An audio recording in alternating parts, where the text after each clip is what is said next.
Hello, it's Chobo here. I'm jealous. So I'm guessing, are we going east, west? Where are the games going to be hosted?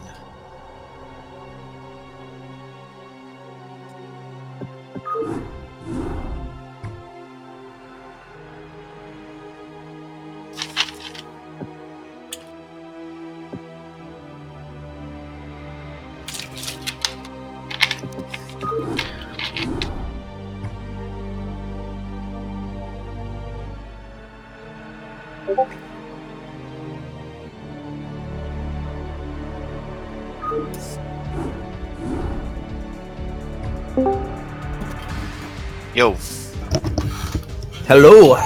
hello. You have great mic quality. Do Right I? now. Nice. It's like falling apart. Sounds good to me. Hinges. 11-1. Okay. Hell does that mean? I'm sorry. What does that mean? Game name 11, password 1. I guess. I don't see it up though. I guess I'll join too. That'd be the easiest way to do it. Yeah, that's what we have to do. I think. And I can rely on my own observing skills. Well, we're not observing. AO is going to be doing that, so all we have to do is commentate. I see.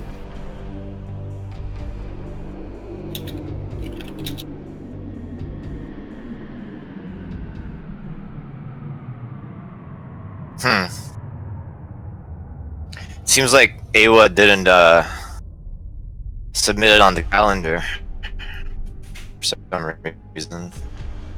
Not good. I see. What calendar? Team Liquid calendar. I don't see the event up there. Ah. We're not an official Team Liquid event. Oh no. I know, that's weak. Anyway,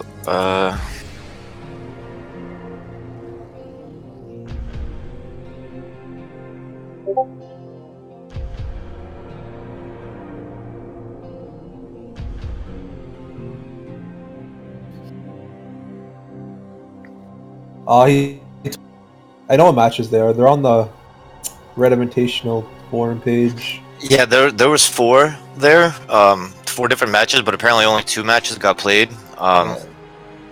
KawaiiRice versus Lancer and Bonneth versus True Touch. Oh, TT.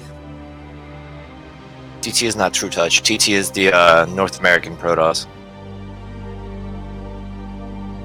That's TT1. What? Yeah, TT. Oh, it is True Touch. Wow. No, it's True Touch. I think I watched a bit of this, but not enough to remember. Oh, okay, word. I think Bonneth was streaming. Yeah, that he was. Can't believe there's no event calendar though. That makes me sad. Sad face.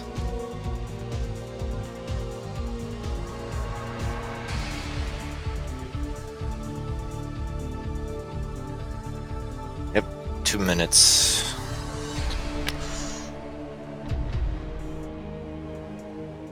What server?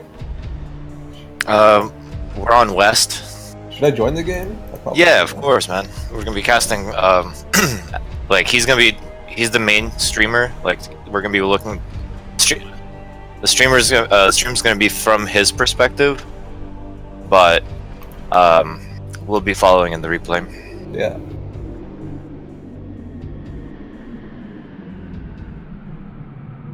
Nice. Our official observer, Iwa. I think it's Awa. Dude, I'm gonna get every name ever every time wrong, so it doesn't matter. Well, at least you got the True Touch one.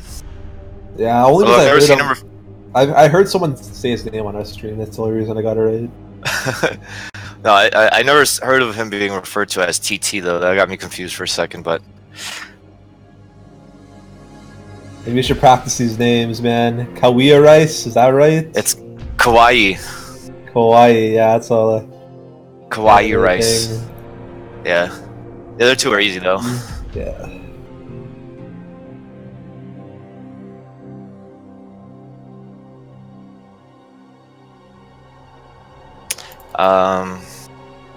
Anyway, you should probably change the name of this broadcast because right now it's at it says Road to 2K. Just a heads up there. And then Pretty sure we're all trying to get to 2K, you know? It's hard.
Oh, there he is in there, and looks like we're just about ready to go. So, any predictions for KawaiiRice versus Lancer? What are you thinking?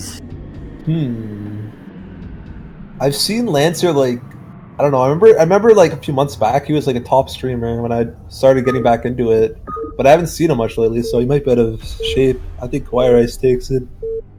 Yeah. All right. Well, let's find out. Game's starting up now, and be there in just a minute.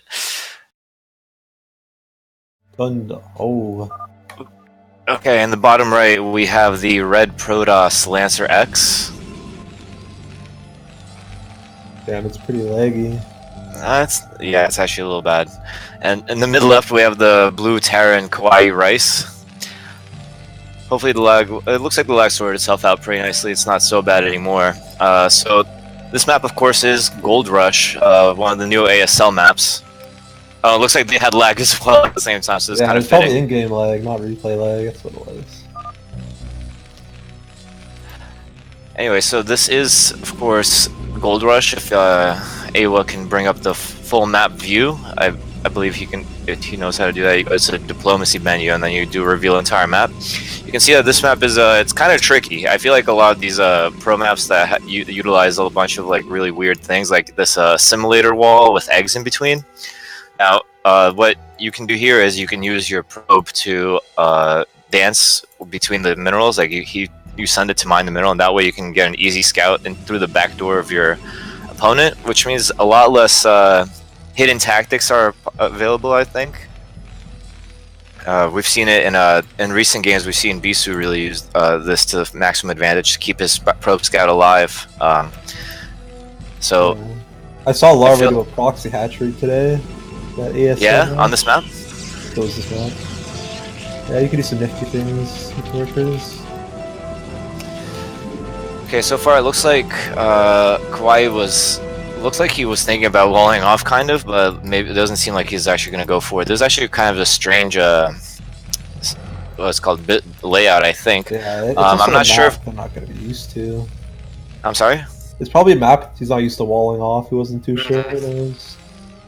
Yeah, I'm not sure if this. I think that Marines can definitely pass through this little gap between the depot and the racks. I'm not sure about the Zealot though, but if not, then that kind of makes sense because it makes the path pretty difficult for the Zealot. He would have to walk around it, so it doesn't look like it's going to be a wall though. And meanwhile, we do see LancerX. He's going very standard. Kind of surprised he's had an idle probe for a while now.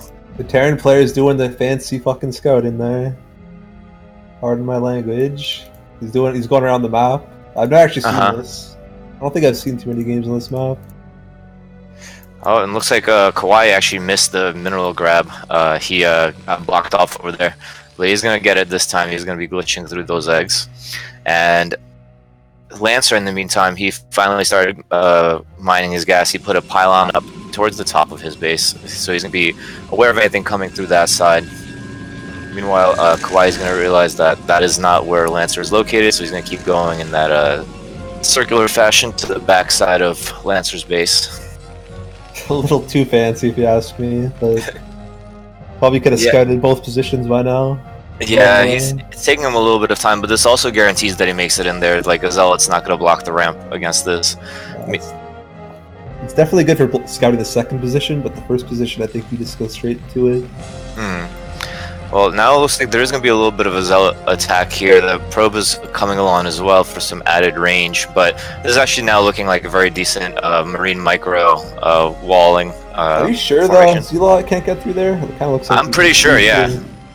I mean, that's probably why you placed it like that, so it makes sense. And the Zealot, knowing this, decides to run back home along with the probe escort as well. Dragoon is actually going back inside the base as well. He's going to try to pick off that STV.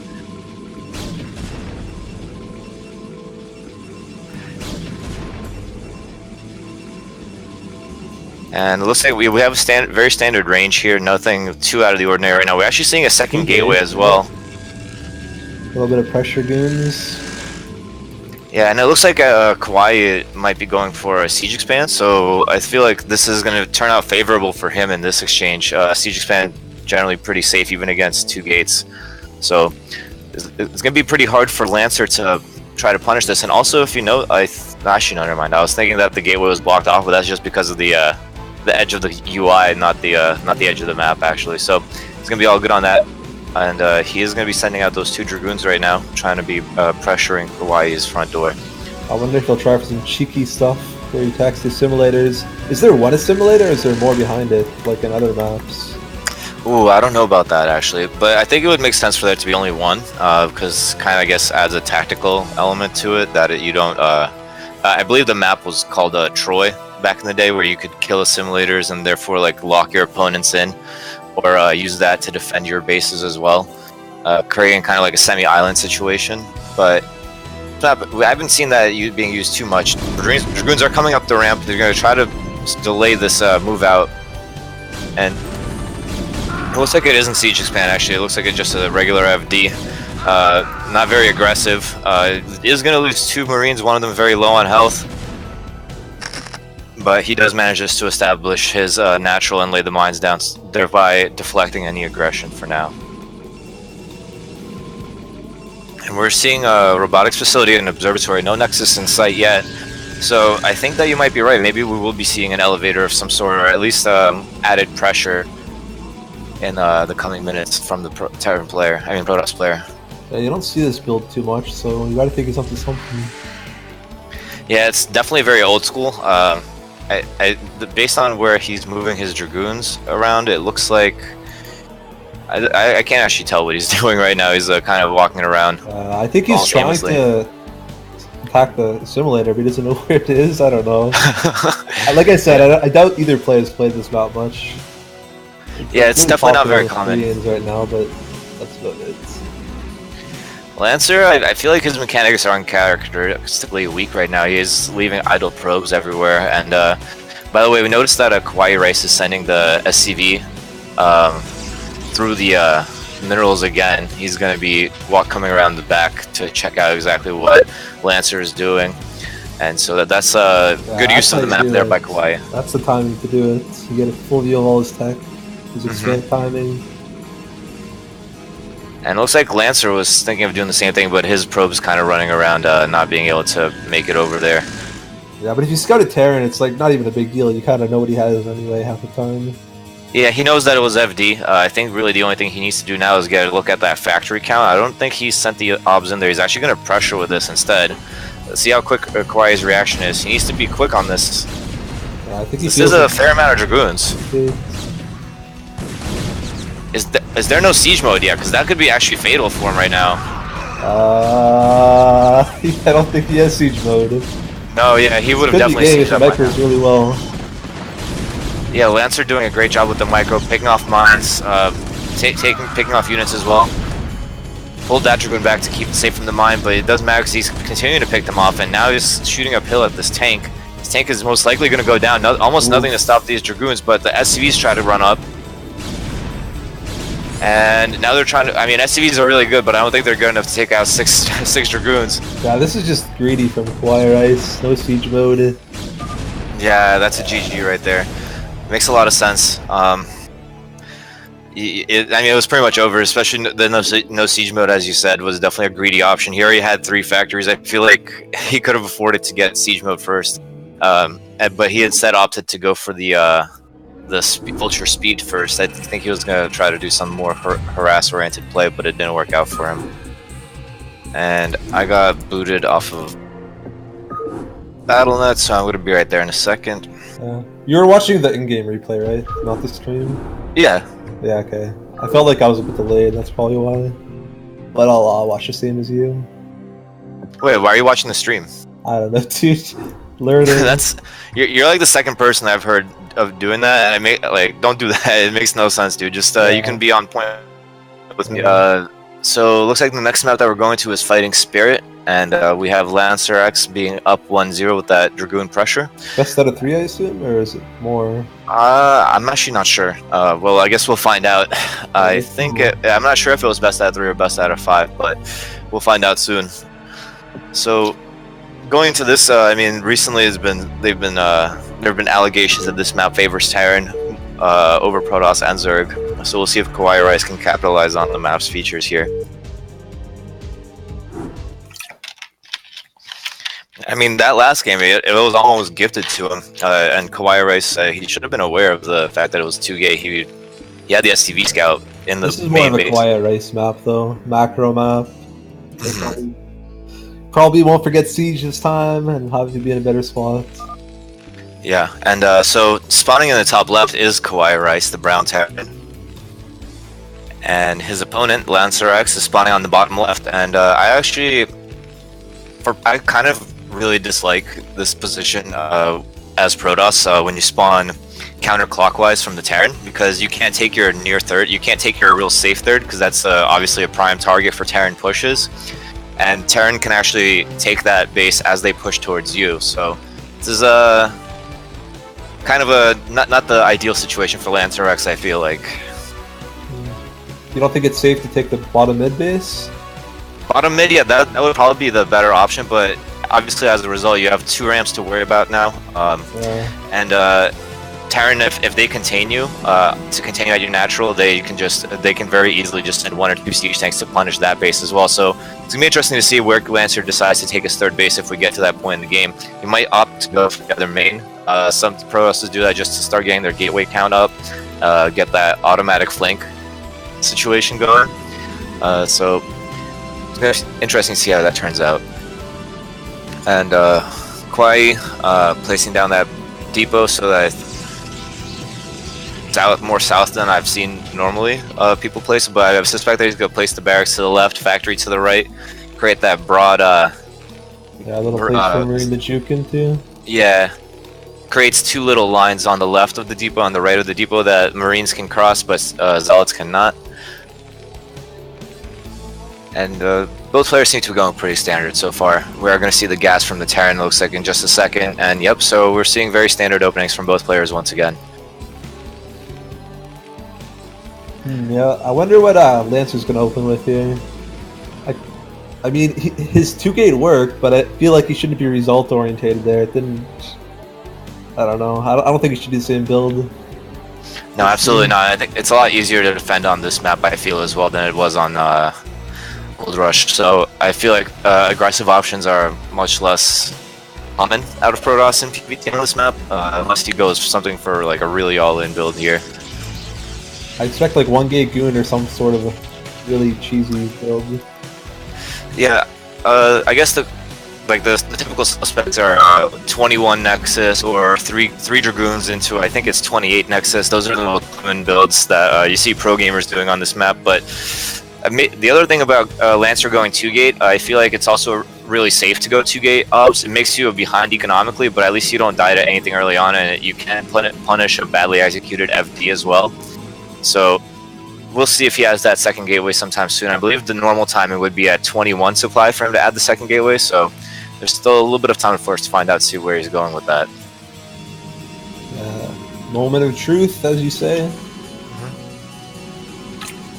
And we see Kawhi, as expected, adding that factory. He has 2 Marines out, ready to intercept any scouts. And he is... Oh, I thought he was going to put his Citadel down. It was a pylon. Yeah. That's he's creating the perimeter so that he sees if any drops are coming in, anything of that nature. First Dragoon is going to be moving out. It's going to try to intercept the SCV scout, I'm guessing. Meanwhile, sorry, go ahead. He's pulled gas, so Terran's obviously going to fast expand here. Yep. Here comes the command center. 400. Sorry, go ahead. KawaiiRice is always going to fast expand, so it's not exactly a secret.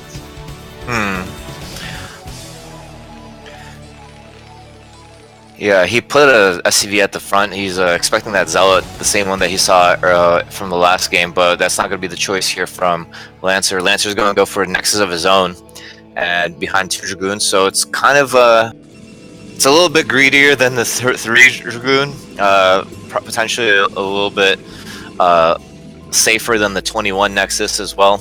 So we're going to see how he's going to follow this up. I suspect he's going to go for a robotics and then add 2 more gateways after this. Oh, KawaiiRice, no siege, no mines this time, straight to the siege mode. He's yeah, like, nope, not again. Yeah, siege mode also exceptionally, well, siege expanded I feel like is really good at this spawn location in particular. If you notice how far forward this lip goes, that pretty much all of the siege range almost covers all the way to the bridge in this case, so definitely a very safe option for KawaiiRice here, much safer than his previous choice. Yeah, I'd be shocked if he doesn't go for like a double expand strategy here. And looks like Kawhi did manage to make it inside Lancer's base. He sees that there's no shenanigans going on here. The 2nd gateway just got thrown down. The robotics is on the way as well, trying to get those observers out so he can keep track of what the Terran is doing. A slightly early robo, but I don't know. That's his style. He likes those early robo obs.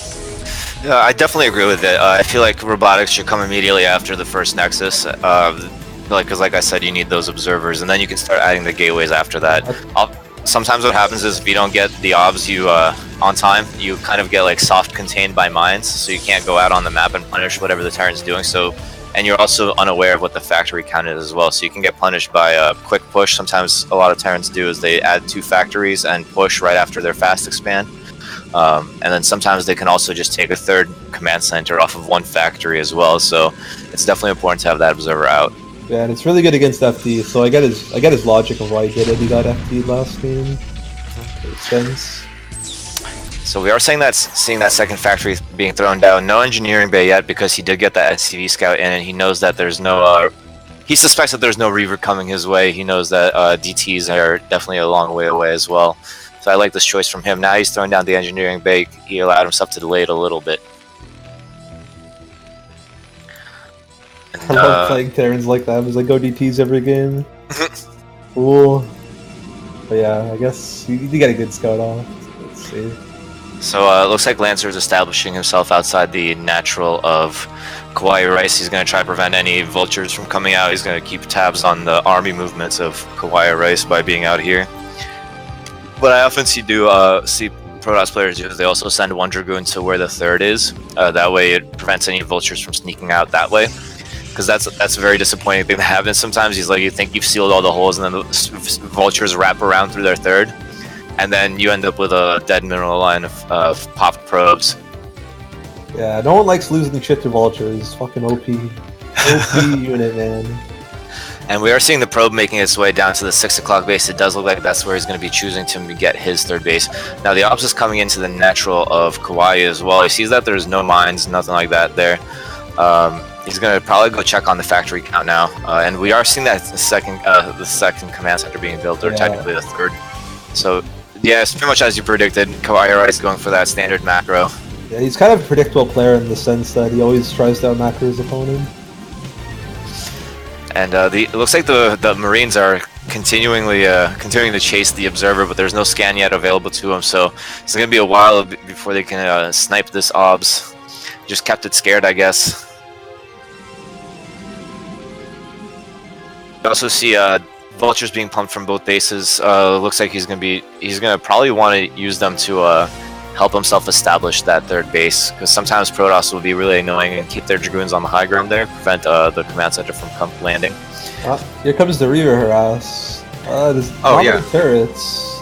He could maybe do some damage here. He needs to make something happen though. His third's pretty slow.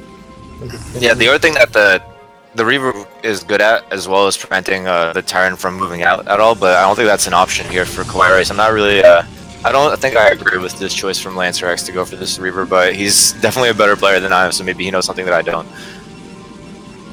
It might actually be, it might actually help him hold off any pushes as well. I mean, any attempts to take that there, but now we see Lancer, yeah. The barrack very suspect. Plugging those goons out. Interesting. When he dropped the barracks on the goons, like 3 got glitched. Got a few hits in. It's I definitely don't agree with that decision to engage there. I think it was a little premature, especially considering the fact that the shuttle with the Zealots and the Reaver was not there yet. Looks like the Dragoons are going to try to come up this ramp, but there is a mine there already. One Dragoon eats it, gets hit. And yeah, so he's going to try to prevent this third base. Ooh, nice, yeah. Yeah, you missed that at the base. He dropped some Zealots on mines and killed a lot of tanks. Oh, nice. Yeah. Going all over here. Yeah, so the Dragoons get thwarted, and wow, this mine traveled a long distance just to take out these vultures. But the Reaver is alive and well, the natural of KawaiiRice. 5 SCVs. Oh, 7, 8, 9 SCVs. I think about 9 SCVs go down there. Nice. I'm not sure if that's entirely worth the investment though, just killing some Marines, which are relatively pointless. And if you notice, he has actually got speed for his Reaver, for a shuttle as well, which means that was definitely a sizable commitment. And I think it's pretty close to being worth it though. Like a bit more harassing, and I'd say it's worth it. Yeah, that's true. I'm not sure. I mean, if you also consider the fact that the tax on his multitask there, his macro kind of slipped. He lost his Dragoons, so it wasn't a clean win. But right now, he's actually going to be able. Yeah. There's not a lot of tanks. He's going to take them down. Yeah. He might definitely looking like it. Looks like Kauai's greed got the best from here. Yeah. Kind of there was no mines. That was the particularly dangerous moment here. Wow. No GG, straight leaves. Yeah, like his mines got blown up in the last engagement. That's the one I mentioned, and he had nothing there. Yeah, and then he just didn't plant them again. Mines are still good. I don't see why he would not do that. But I saw that his vultures went directly to his third. I guess he was afraid of the Dragoons coming up that way, and ended up leaving his front relatively exposed. So yeah. Well, Lancer did a good job with the two-pronged attack. Got Kawhi to look at the wrong places, and it kind of worked out. Another thing is the wall that he made at the front of his ramp. Well, not his ramp. I mean his bridge. It wasn't the type of wall that you normally see, because oftentimes what they do is they keep their barracks and their engineering bay a little bit more spaced out diagonally, and then they put a turret in between the two of them or a bunker, and that is actually like Dragoon tight at that point, I believe. So he didn't get do that, and as a result, Lancer managed to squeeze his way in there and punish the lack of wall there. Yeah, I have a feeling this is going to be the other guys now, but I'm not totally sure. I think it's. I'm pretty sure as well. The master. Yeah, so I guess coming out. Yeah, so Lancer takes it 2-0 over KawaiiRice, moving on to the finals, and now we're going to be watching, as you said, True Touch against Bonith. Oh, is there? Are we casting the finals today, or just the two? Yep, we're casting everything. So. All right. Sweet.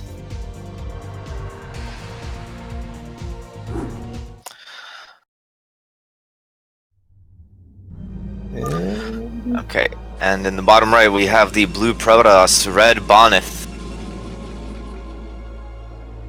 And in the mid left we have the brown Zerg, True Touch. So we've seen a lot of Bisu games on this map recently, obviously, and we've seen other players as well.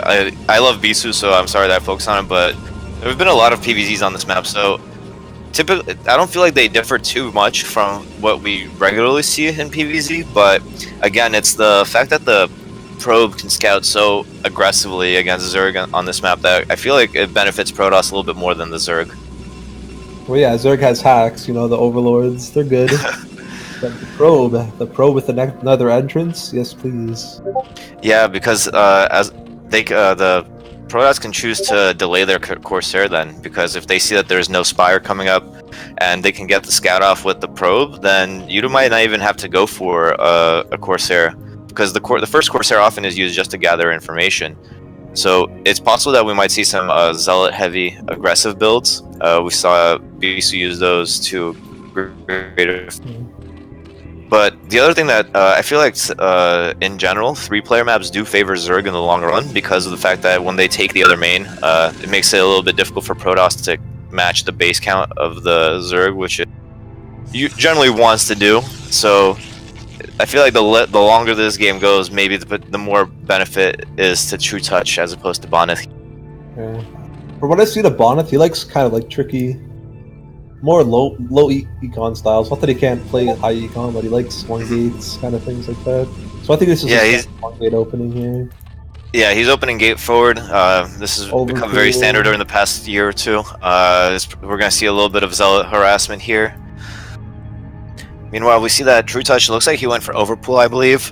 So, very standard from him as well. He's not going to be caught with his pants down when this first Zealot arrives. And he's taking the natural in the front. Yeah, I think these build orders favor Zerg, but not a huge deal. I think it's going to come down to execution ultimately, because if Bonith can snipe a drone or two, then definitely swings the favor a little bit more to him. And it also, when you go for overpool, you're still delaying your extra larva by a little bit. So forcing these Zerglings out of the Zerg player kind of delays their economy as well. Yeah, I don't think it delays larva, but it delays drones expansions. But no, that's the point of the overpool. You don't lose any larva doing it, I believe. Oh, really? Even over a 12 hatch? Yeah. Oh, interesting. Well, I didn't know that. You get more larva by getting the second hatch faster, but that's the only advantage for larva-wise. Mm-hmm. Yeah, that's what I meant.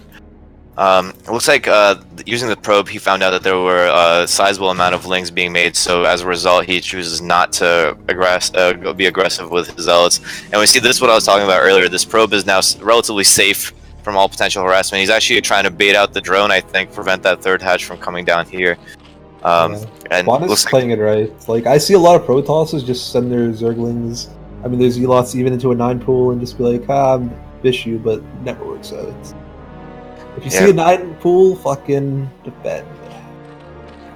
And it looks like True Touch chose to take the third at the mineral only. That's a little bit outside of his natural. This is a pretty popular choice as well from what we've seen of modern Zergs playing in ASL right now. So nothing out of the ordinary here. Also, one thing to note, Boneth wisely delaying his first cannon by a little bit. I mean, he knows that there was pretty much nothing that could penetrate this wall and this amount of zealots that he has. So delaying that by a little bit was a good choice there. Yeah, you got some good scouting off. Nothing is coming. And now the probe is coming back into the main base. This is what's so annoying, and this is what allows Boneth to really stay on top of what the Zerg is doing. He sees that the gas is up, but nothing's mining it right now. Which is interesting. I'm a little confused by his build, to be honest. Usually, the Zerg's build? Yeah, usually if you go for gas, you do it before you do it a lot earlier to stop the scouts. Or you get the third hatch and then you gas. But he did like a 2-hatch gas kind of thing. Yeah, and he's not actually mining any gas either, which is also really weird to me. No, he just does it for the speed lane to deny the scouts. But it's hard, like you say, you can just go up and down on over the eggs and just scout for free sometimes. Oh, this could be interesting actually, because we do see the zealots moving out, so the next zealot is going to be on time even if the Zerglings decide to run past, and nope, the Zerglings are going to run back, try to defend this third base right here, I think. Oh, I'm blind, he did have a third base. I can barely see him. Yeah. Brown's a weird color. Very true. So we do see the zealots are going to find this third base very easily. It's right on their war path, and they're going to start chopping at it. Zerglings are out, a decent amount of them. I'm not sure if it's going to be enough to handle the 5, especially if they're microed well. He'll eventually get enough lings. Yeah, it's very crucial that he doesn't lose. Yeah. He's just waiting for enough lings so he has the numbers. And the hatchery is almost at half health now. Yeah, he'll go right now. He'll go like as soon as his lings pop, he'll go and surround. I think, yeah, right now. And the way that the egg is positioned and the angle that Bond is attacking from makes the eggs a little bit dangerous for him. That's a really annoying angle for the Zerg here. He's getting good values with relots, for sure. Yeah, standing back to back in the middle of the Zergling concept, but they are going to all go down, and that's generally considered to be a pretty bad thing. I mean, all things considered, he didn't really do that much damage. I mean, yeah, he did injure that hatchery, but now he lost his first group of zealots. He lost all map control and initiative here, so... Well, what he did do, though, he made the Zerg overcommit on lings. Normally, as a Zerg player, you just want to make just enough lings, but here you see True Touch has like freaking 16 more lings than he should, probably. That's because he got a little scared with the hatchery getting low. Yeah, absolutely. You're very much right on that. It wasn't for nothing, but I really just hate losing all your zealots at Protoss. I feel like Bonus felt like he was already committed, so he had to stay there. And not taking down that hatchery was definitely unfortunate. I'm not sure if he could have even done anything better in that situation, to be honest with you. No, I think he microed pretty well. It's just absolutely. OP, you know? He got like as good as value is going to get out of them once they're on the other side of the map, trapped by speedlings. We got a 5-hatch, no lair, going off the Zerg. And this is pretty common. Sometimes you even see a 5-hatch, what's called before gas in some cases, but apparently not in this case. He needed the speed in order to match the, I guess the might of the Protoss zealots in this case. Looks like he's gonna lose one Overlord, but the Hydras are on the way to save the day. And it's actually not even a 5-hatch. Oh yeah, no, it is 5-hatch. Right, I see it in the main now in the natural dar. It's a really weird wall, I think, that he has over here. 6-hatch before lair now, so we're gonna see a lot of Hydras here. And 6-hatch is pretty popular nowadays for Zergs. Definitely like that heavy macros-oriented style off 3 base. Completely different from what we used to see back in the day, where it was like 4 base turtle. I mean, yeah, 4 base turtle. Yeah, and 4 base double upgrades, something like that. Yeah, ultraling. Yeah, definitely a different style. Very Hydra heavy. I suspect that we're going to see an evolution chamber sometime soon, and then coming out of that evolution chamber, I'm going to suspect that we're going to see ranged attack upgrades. And here comes the Evo chamber, creating a nice little semi-wall arc at his third base, trying to help protect that injured hatchery. Looks like the Protoss is going for some Zealot, SARS. Well, DTs are out too now. Yeah, Yeah. he's getting a lot of stars and +1, which is not recommended against Mass Hydra, but it's never bad to have stars, really. Ooh, and this DT outside the natural of Bonneth has claimed the lives of 8, now 9, Ooh. 10 Zerglings. True Touch not aware of it because he's not getting the notification and loses all 12 of them. That sucks, but Zerglings don't really matter against +1 Zealots in the end. Yeah, that's true. But by themselves, they don't really matter. But if you remember what you said earlier, that those Zerglings were made, it was an overcommitted all as it is. So to lose them on top of that, it feels like double the damage, you know? Definitely. So this we've seen Bisu do these kind of Sayer shenanigans, but I think that True Touch is gonna have enough Hydras, and if he snipes the DTs before the Sayers can snipe the Overlords, then this push would not should not be able to do much damage. But it looks like Bonneth is actually not moving out with it either. I don't think that Protoss has to push because Zerg's on 2 gas. Honestly, he just needs to get his 3rd here. Do a little bit of damage with the DTs and SARs, but no, he doesn't need to do any real attacks. You're very right. Maybe he's just standing out there to start thinking about taking his 3rd. It looks like because he has a probe in the safe, tucked away base behind his. The power's going up now. He just wants to control the map, get his 3rd up, and then he'll be 3 gas against 2 gas Zerg, and that's never a good spot to be a Zerg. Absolutely. We see the Corsairs being annoying. They took out a couple more Overlords, one that was by Bonneth's base, and that actually supply blocked True Touch for a little bit, and he was supply blocked again right now. So True Touch, I wouldn't say is falling apart by any means, but he is getting hurt by these little pokes by Bonneth so far, especially with the 12 Lings gone, and then a couple Overlords here. I'm liking Bonneth's position right now. Yeah, he's playing it slow and steady against. Well, True Touch did a very aggressive build, but if Protoss just doesn't attack, then it's kind of just wasted, and now he's just got a bunch of Hydralisks against Templars. Yeah, but I mean, the amount of Hydras is quite sizable at this point, and macro has been going well.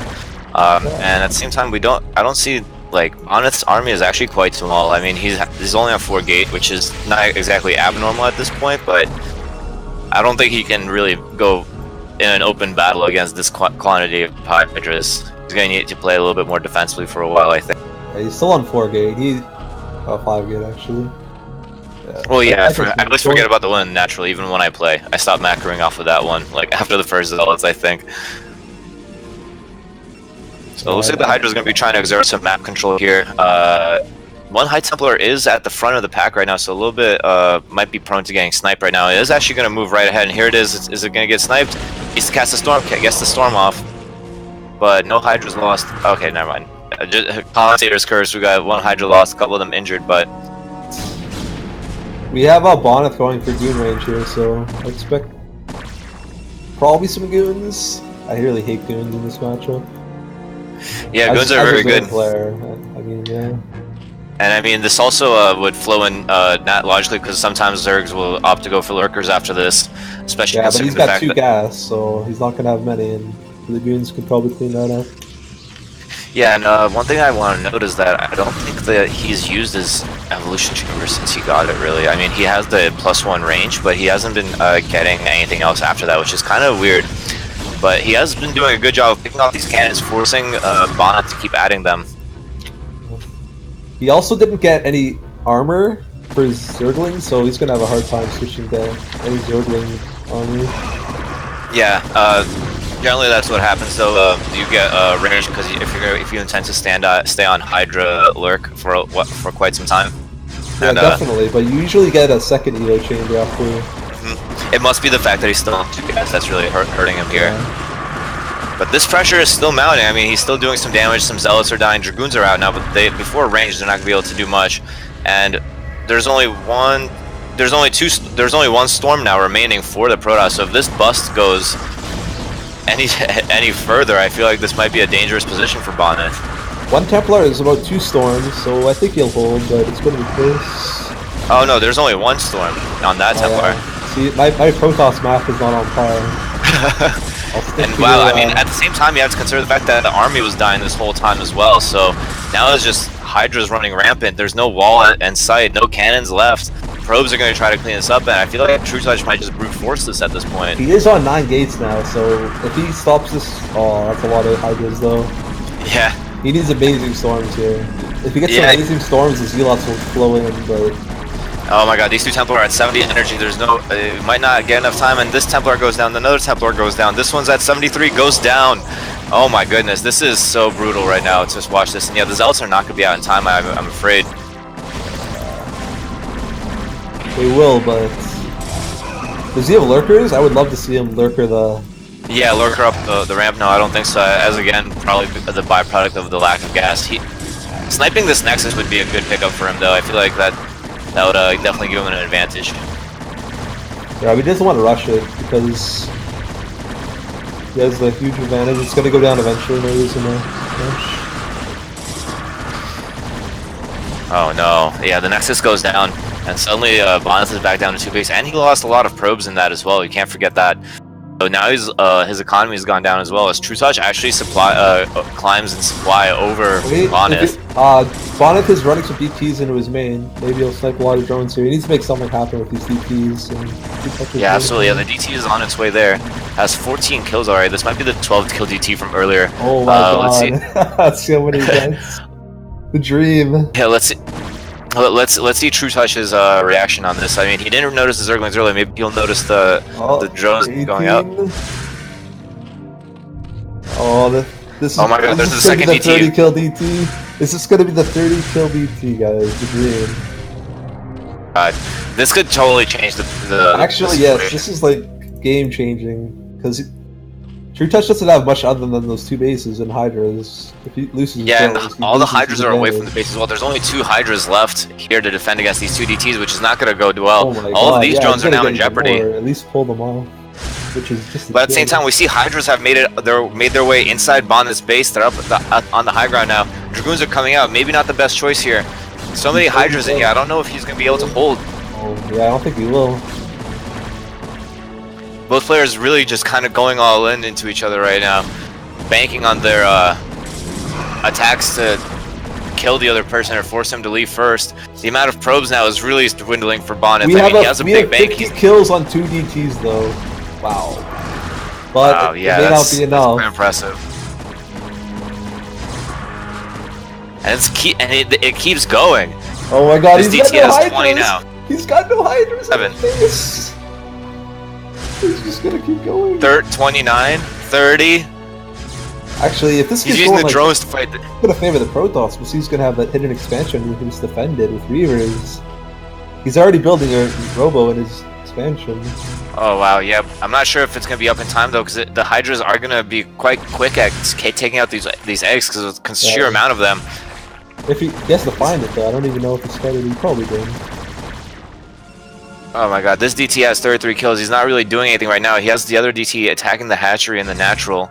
And there's literally like 1 drone left for True Touch. And 94 energy, and the replay just kind of ends. I have to suspect that True Touch is the one that didn't make it. I would think so. Well, the way True Touch played, I don't think he knew he had that in the expansion because it felt like he went all in on this. But yeah, I think True Touch called it. Bonnet would never have called it here, so it had to be True Touch. Anyway, guess Bonnet is up 1-0. Yeah, that was a nail biter of a game towards that end there. I feel like True Touch was so close to sealing it out, but then he kind of all the spaghetti fell out of his pockets real quick. Yeah, that was an epic collapse. Let's just say that. I actually can't believe what I just saw. It's more entertaining than any game I've played this month. Over 50 kills on the DTs was absolutely nutty. Oh man. What? He was saying that True Touch won that. That doesn't make any sense to me though. I mean, like, there was still a chance that he could have held with that Reaver for sure. He could have just... I don't know, maybe he didn't see how few drones he had and just left. Yeah, I don't know. I mean, there was only 1 drone, and True Touch... True Touch picks up some drones in the Overlords. Okay, I didn't catch that part. That explains why there was no drones at all. I thought that they all got massacred. Yeah. But Oh, this and could that have been Benny anyway. I would have stuck there. But no, if he has drops, also that means that pretty yeah, much his going base with is Bonnet gonna was die. done. Yeah, As long as he knew it was there, it was gonna go down.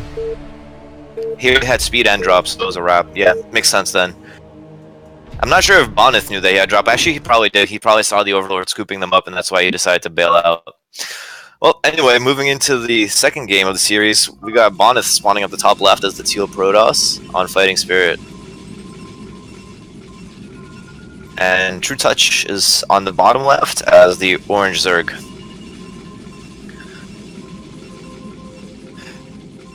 Now, one thing to note about these spawning locations, because of the fact that True Touch is counterclockwise from Bonnet, he's going to naturally scout clockwise to see the closer natural, and as a result, he's going to find Bonnet first. So that's going to be a little bit of a boon for True Touch. I'm going to assume that Bonnet is going to scout counterclockwise as well. At least that's my theory, is that you want to scout in the opposite direction of Zerg. Because if they will find you first, you want to find them first also. Yeah, I find most Protoss do that, and it's always amazing as a Zerg player when you scout them immediately. You know exactly what's going on. Yep, and we're going to see the forward pylon here, and he's actually not going to choose to scout first. He's going to No, he's gonna mine. He's gonna build a gateway, then he's gonna scout. I think. Okay, it's possible. You're the Protoss player. I just feel like he's gonna mine gate again. Yeah, this is I mean, this is really like he's putting his faith that True Touch is not gonna like 5-pool him right now. I think, because like at least me, when I play ladder against like a Zerg that I don't know, I always scout with that first probe right after the pylon, and then I scout with another probe sometimes if I don't first scout. But it looks like yep, he's gonna go south and he's gonna find True Touch first, who's doing an overpool. 5-pool is pretty out of the meta because people go Zealots first a lot. I used to like 5-pooling when people always went Forge first. Ooh, and I really like this move from Bonnet. He kind of went up to the third base between his main and True Touch's main to check for the Overlord. He saw it coming down the ramp, and so now he knows immediately exactly where True Touch is located. He's going to maybe be able to block this hatchery for a little bit. Here comes the drone, and yeah, the probe reacts almost instantly, and now there's going to be the two-drone dance. Oof. When this happens, I usually just go, I'll just take my third. I give up. You win, Protoss scum. Yeah, and what's most annoying is when you do this for a while and then they throw down a pylon on top of that. Yeah, I just give up before they do it. It's like, yeah, you win, dude. True. Meantime, he has started 4 Zerglings, pretty safe. 4 Zerglings can take out a Zealot quite easily, so that's a good amount for him to start with right now. The first Zealot is on the way, and True Touch is very well aware that the Overlord did spot the gateway first option out of Bonnet, so because he should be more than prepared. Get those extra drones. He feels safe to build 2 drones behind the 4 Zerglings. And he just throws down his gas to get that speed that worked out pretty well for him in the last game. Yeah, a little early than I would expect, but not too early. It's polar timing. Yeah, we might still see a 2-hatch option out of him, like some sort of 2-hatch tech, 2-hatch layer rather, but that's really uncommon now as well, I feel. I feel like when you gas that extra early, you're probably taking Hydra Bus some of the time. You don't have to do it all the time, but you want to keep your options open for the Hydra Bus. Very true. So now we see the Zealot is going to find his way to the back of the middle line where he can be extra annoying. The Zerglings are going to I think they're almost using the UI to their advantage there by hiding. I'm not sure if Bonnet was aware that Zerglings were waiting for him there, but this Zealot is going to go down with only 1 kill, I think. I don't see it living much longer. Was it another? It was a Zergling kill, right? Yeah, definitely. Yeah. And first Zealot is trying to run around, do some damage, but unfortunately unable to do so. And the second Zealot, the supporting Zealots who were trying to support their fallen brethren are deciding to pack it up and go home. Yeah, I think True Touch cleaned that up pretty well. Absolutely. I like the fact that Bonnet kept this Zealot back, so he can, when he sees where the Zerglings are at, he can try to poke in again, especially if True Touch doesn't leave enough Zerglings back at home. Protoss scum always do this. But there's 4 Zerglings right here. True Touch was very much aware of this being a possibility. And so Bond's going to try to hide behind the middle line. But this middle line position is a little bit less optimal, I feel like, for the Zealot, even in this location right here. Ooh, He nice gets choices 2 there from Zerglings. Bonith. That's better than I think it looked like.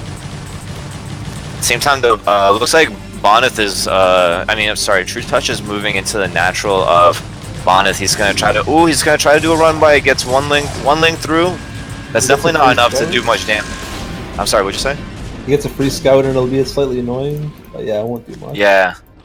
Yeah, this Zergling is down to 9 health as well. I feel like one probe by itself is going to be enough to take it down, but as long as True Touch keeps it alive, he can be still annoying, as you said. Bonnet isn't going for a quick +1 here, so I assume he's just going to go for a quick Templar attack. Yeah, quick second gas. Here's the +1. He's actually getting the plus. He canceled it. Wow. Okay. Yeah. I think normally you want to go Stargate then +1. I'm pretty sure. I'm not 100%, but yeah. Here comes the Stargate, and then we should see the +1 after this, I believe. Although he is quite high on gas, maybe he wants to go for a Citadel faster. Yeah, it looks quick second gas too. So no, second gas is pretty standard. You usually build it after cybernetics, I think, at least with the older styles of PvZ. So that's not absolutely abnormal. And meanwhile, we see True Touch moving on to 5 hatcheries right now. Very standard play from him. I wouldn't be surprised to see him put some drones back on gas now and try to start his layer tech. Something I like to see Zergs do when you scout Protoss not going +1, get a Evo chamber and just make a lot of lings with your armies. It's just so cost efficient.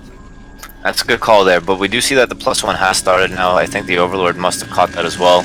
So +1 is on the way. I feel like Bonith, he wanted to be a little bit extra safe because he doesn't have any more scouting information about the Zerg, so he needed to get that Corsair out as early as possible, as well as the Templar Archive started sooner. So that's why he delayed that +1 by a little bit, just to be extra safe. Yeah, there's the Hydra done. He's doing the 5 hatch, and it's going to be about the same as last game so far. 6. Actually, he's got a 6 hatch off a lot quicker than last game as well. Yeah, I think it's he's refined his build a little bit. We see the Evo chamber going down in the 3rd base, and I'm gonna bet that we're gonna see range coming through from that Evo chamber. Yeah, the fact he didn't make so many Zerglings this time just helps his macro so much. Yeah, it's the layout of the map makes it a lot harder. I feel like for Protoss to attack the 3rd, definitely much harder than it was in the last game. And we see that Bond is actually already preparing for the Hydralisk because he has like a soul read on him. The Corsair is aware of it as well. The Hydras are going to come out. I wonder if he's going to be able to pick off this Overlord before the Hydras repel this attack. Yeah, I think these players have a lot of history together. I remember hearing somewhere they had bad blood or something. So they know each other. Oh, really? They know each other. He probably expects the Hydras. Okay, so now he got this scout inside the main base. He's the I guess 6th hatch. He should know that this is going to be a very Hydra heavy play again, and he's going to be getting those Templar. I wonder if he's going to choose to go for maybe a couple of less Dark Templar, but no, we see that there's 3 Dark Templar coming out actually. Yeah, it looks like the exact same. And he's also running around outside his natural, because what these DTs do is they kind of they prevent the Hydras from being aggressive until Overlord speed is done, as long as you get to kill the Overlords that are outside your natural. So True Touch was trying to escape, but this Overlord is going to get found and most likely picked off here. Yeah, the only difference I see this game is Bonnet isn't going +1 SAR. That's about it. And this time True Touch is aware of the DT picking off his links, so he is going to be running around with them. I wonder why he ended up losing quite. After last game, 7 kills is like meh. But that's True. A lot. That's still a lot, you know. And we see that leg speed is about 1/3 of the way there. +1 is 10% away. I think that the leg speed might be a little bit late, but he's going to move out regardless. It's going to finish when he's just about arriving at the natural of True Touch or the 3rd base, depending on where he decides to go. We see the Spire and the Sunken already up at the 3rd base, playing a little bit safer than the last game as well, I believe. He has no Sunken at his natural, though. That could be risky. Yeah, but he also has a decent SimCity. We see a lot of Zergs nowadays holding off attacks like these, even without any real static defense. He does have the Spore Colony for seeing the DTs, which should pretty much force Bonnet to go back home, I feel like, with this DT heavy composition. In the meantime, though, he did get his Templar out. He has 3 high Templar out. He's adding gateways as well. He's going up to 5 gateways, so he might be. It looks like he might be trying to contest map control. We also third is +2. He's gonna get his expansion now. And we see the Zergling at the third base takes out the probe before he can throw down a Nexus. So delaying the third base by a little bit. At the same time, we see some Hydras moving out of the third base of True Touch. Looks like they're going to be choosing to pressure this third as well. And it's going to go Go ahead. I was going to say, it's going to go unnoticed by Bonnet, but he is going to put that DT on the ramp. I think that is Hydralisk tight. The Zerglings can still obviously come in. And I like the choice from Bonnet to throw down the cannon before the Nexus here. Yeah, I was just going to say, I would like to see the Zerg get that third gas and do a more lurker build. And meantime, though, Bonnet lost a big chunk of his army there. Quite unfortunate for him. I think he got caught unawares. As you can note, if you look at the third base of Bonnet, you can see that the DT is in fact tight against the Hydralisks trying to come up the ramp. Yeah, the 14 kill DT. Oh god, it's happening again. It's happening. One thing to note though is because he went for those DTs first, kind of delayed his Templar. So right now they each have only 1 storm each, but soon enough some of these high Templar are going to have 2 storms, which is going to really bolster his offensive capabilities here. He's about to get Overlord speed though, so he might be weak. But like, there might be a moment for True Touch to do a lot of damage here. And engagement. Oh, pretty good storm though. Yeah, that was a decent storm. That'll probably end the aggression with just that 1 storm. Yeah. Definite miss micro there from True Touch. I think he tried to set up a flank blade, mistimed it, and he confused his groups which one was which, so he ended up running right back into the meat grinder of the Protoss army. So, I mean, he is establishing his 4th base behind this, so he's not exactly out of it yet, but with Bonnet taking his 3rd soon as well, this seems to be a decent position for Bonnet at the moment. Yeah, he's got to be careful not to overextend here. He only has a few storms. Yeah, and also I feel like True Touch almost made Bonnet aware of that bottom right base. He was retreating with his Hydralisk in that direction. I was worried that he was going to just pretty much reveal the Zealot there. Like you said, he's sending a DT there. Only the 4 kill DT, not the 16 kill DT, but he'll get some kills. We'll just wait. And yeah, this is going to be I mean, True Touch has no armor anywhere close, but it looks like there is going to be another engagement here. Let's see how the stores play out here. We see 1 storm dodged and an attempt to snipe. That was a good dodge. Ooh, these are good storms, yeah, but now he's out of storms and he's forced to retreat. I mean, the Dragoons are out, but there's 2 storms, 3 storms available for a defense. He's still in a very good position here, I feel. Then again, this is really similar to what we saw last game as well. We thought that he was going to hold, but nothing's guaranteed, especially with the way that these Templar are being sniped by True Touch. Very nicely done here. I feel like he went Goons a little too quick too. Yeah, Dragoons are good, but not that good. not this early. Not against True Touch. You know he's going Mass Hydra with no lurkers. Usually you get the Goons because you expect some lurkers. And yeah, it looks like Bonnet might be getting a little bit taxed right now. He's not getting his next attack upgrade, which although is like slightly less important, I feel like at this stage of the game, because as we noticed, the Zerg is choosing to stay with that Hydra heavy composition. He's getting the range upgrade, so attack upgrade isn't quite as important, but it's still very nice to have 3 attack going into the late game. I just noticed Bonnet made a shit ton of drones and he's probably going to go on the defensive here. I mean, True Touch actually. Yeah, and he's also started his lurkers out as well, so it looks like he is going to be DT murder, more DT murder, always DT murder. Yeah, this time maybe a little bit of carelessness from Bonnet. He revealed his DT a little early, but if he takes down the hatchery, I'm not sure if he can, but if he takes down his hatchery, it's going to be a major boon to him. I think a DT is worth 5 drones in trade. No, absolutely, and I think there was a little confusion at the ramp there. It delayed the Hydralisk coming up. I think there was a drone leaving as Hydralisk coming in, so he's gonna be able to chop up this this hatchery a little bit more. 1 drop at the same time. Yeah, 1 drop with some speed lots and a DT could definitely take this hatchery down in the future. Yeah, True Touch has no Spire, so yeah, drops. He's really weak to drops right now. Yeah, absolutely. And he's been losing overlords left and right. It seems like he's supply blocked right now. Another thing to note is one thing I really like seeing from Protoss is when they first get their robotics, they make shuttle before while their observatory is coming up. They make a shuttle and just use that to harass. So that's what I would have liked to see out of Bonus, but he knows better than I do. He probably is aware now of the lurkers. He knows he's not going to be able to engage here.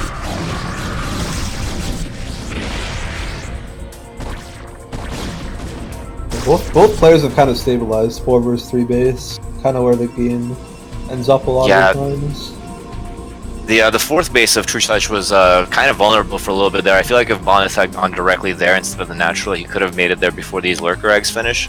But at the same time, True Touch might have been able to just block the ramp with lurker eggs of his own while the other was finished. So looks like yeah, stabilize is a good word for both players at this moment.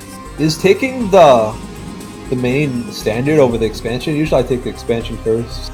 Yeah, I'm pretty sure I agree with you. Yeah, taking the natural is normal, is the regular option because you want to be able to sim city. But this is still going to work out decently for him. He has a bunch of lurkers on the high ground. It's still going to be very hard for Bonnet to push up there, I think. I don't know. Like, he can definitely break the main here with some good micro.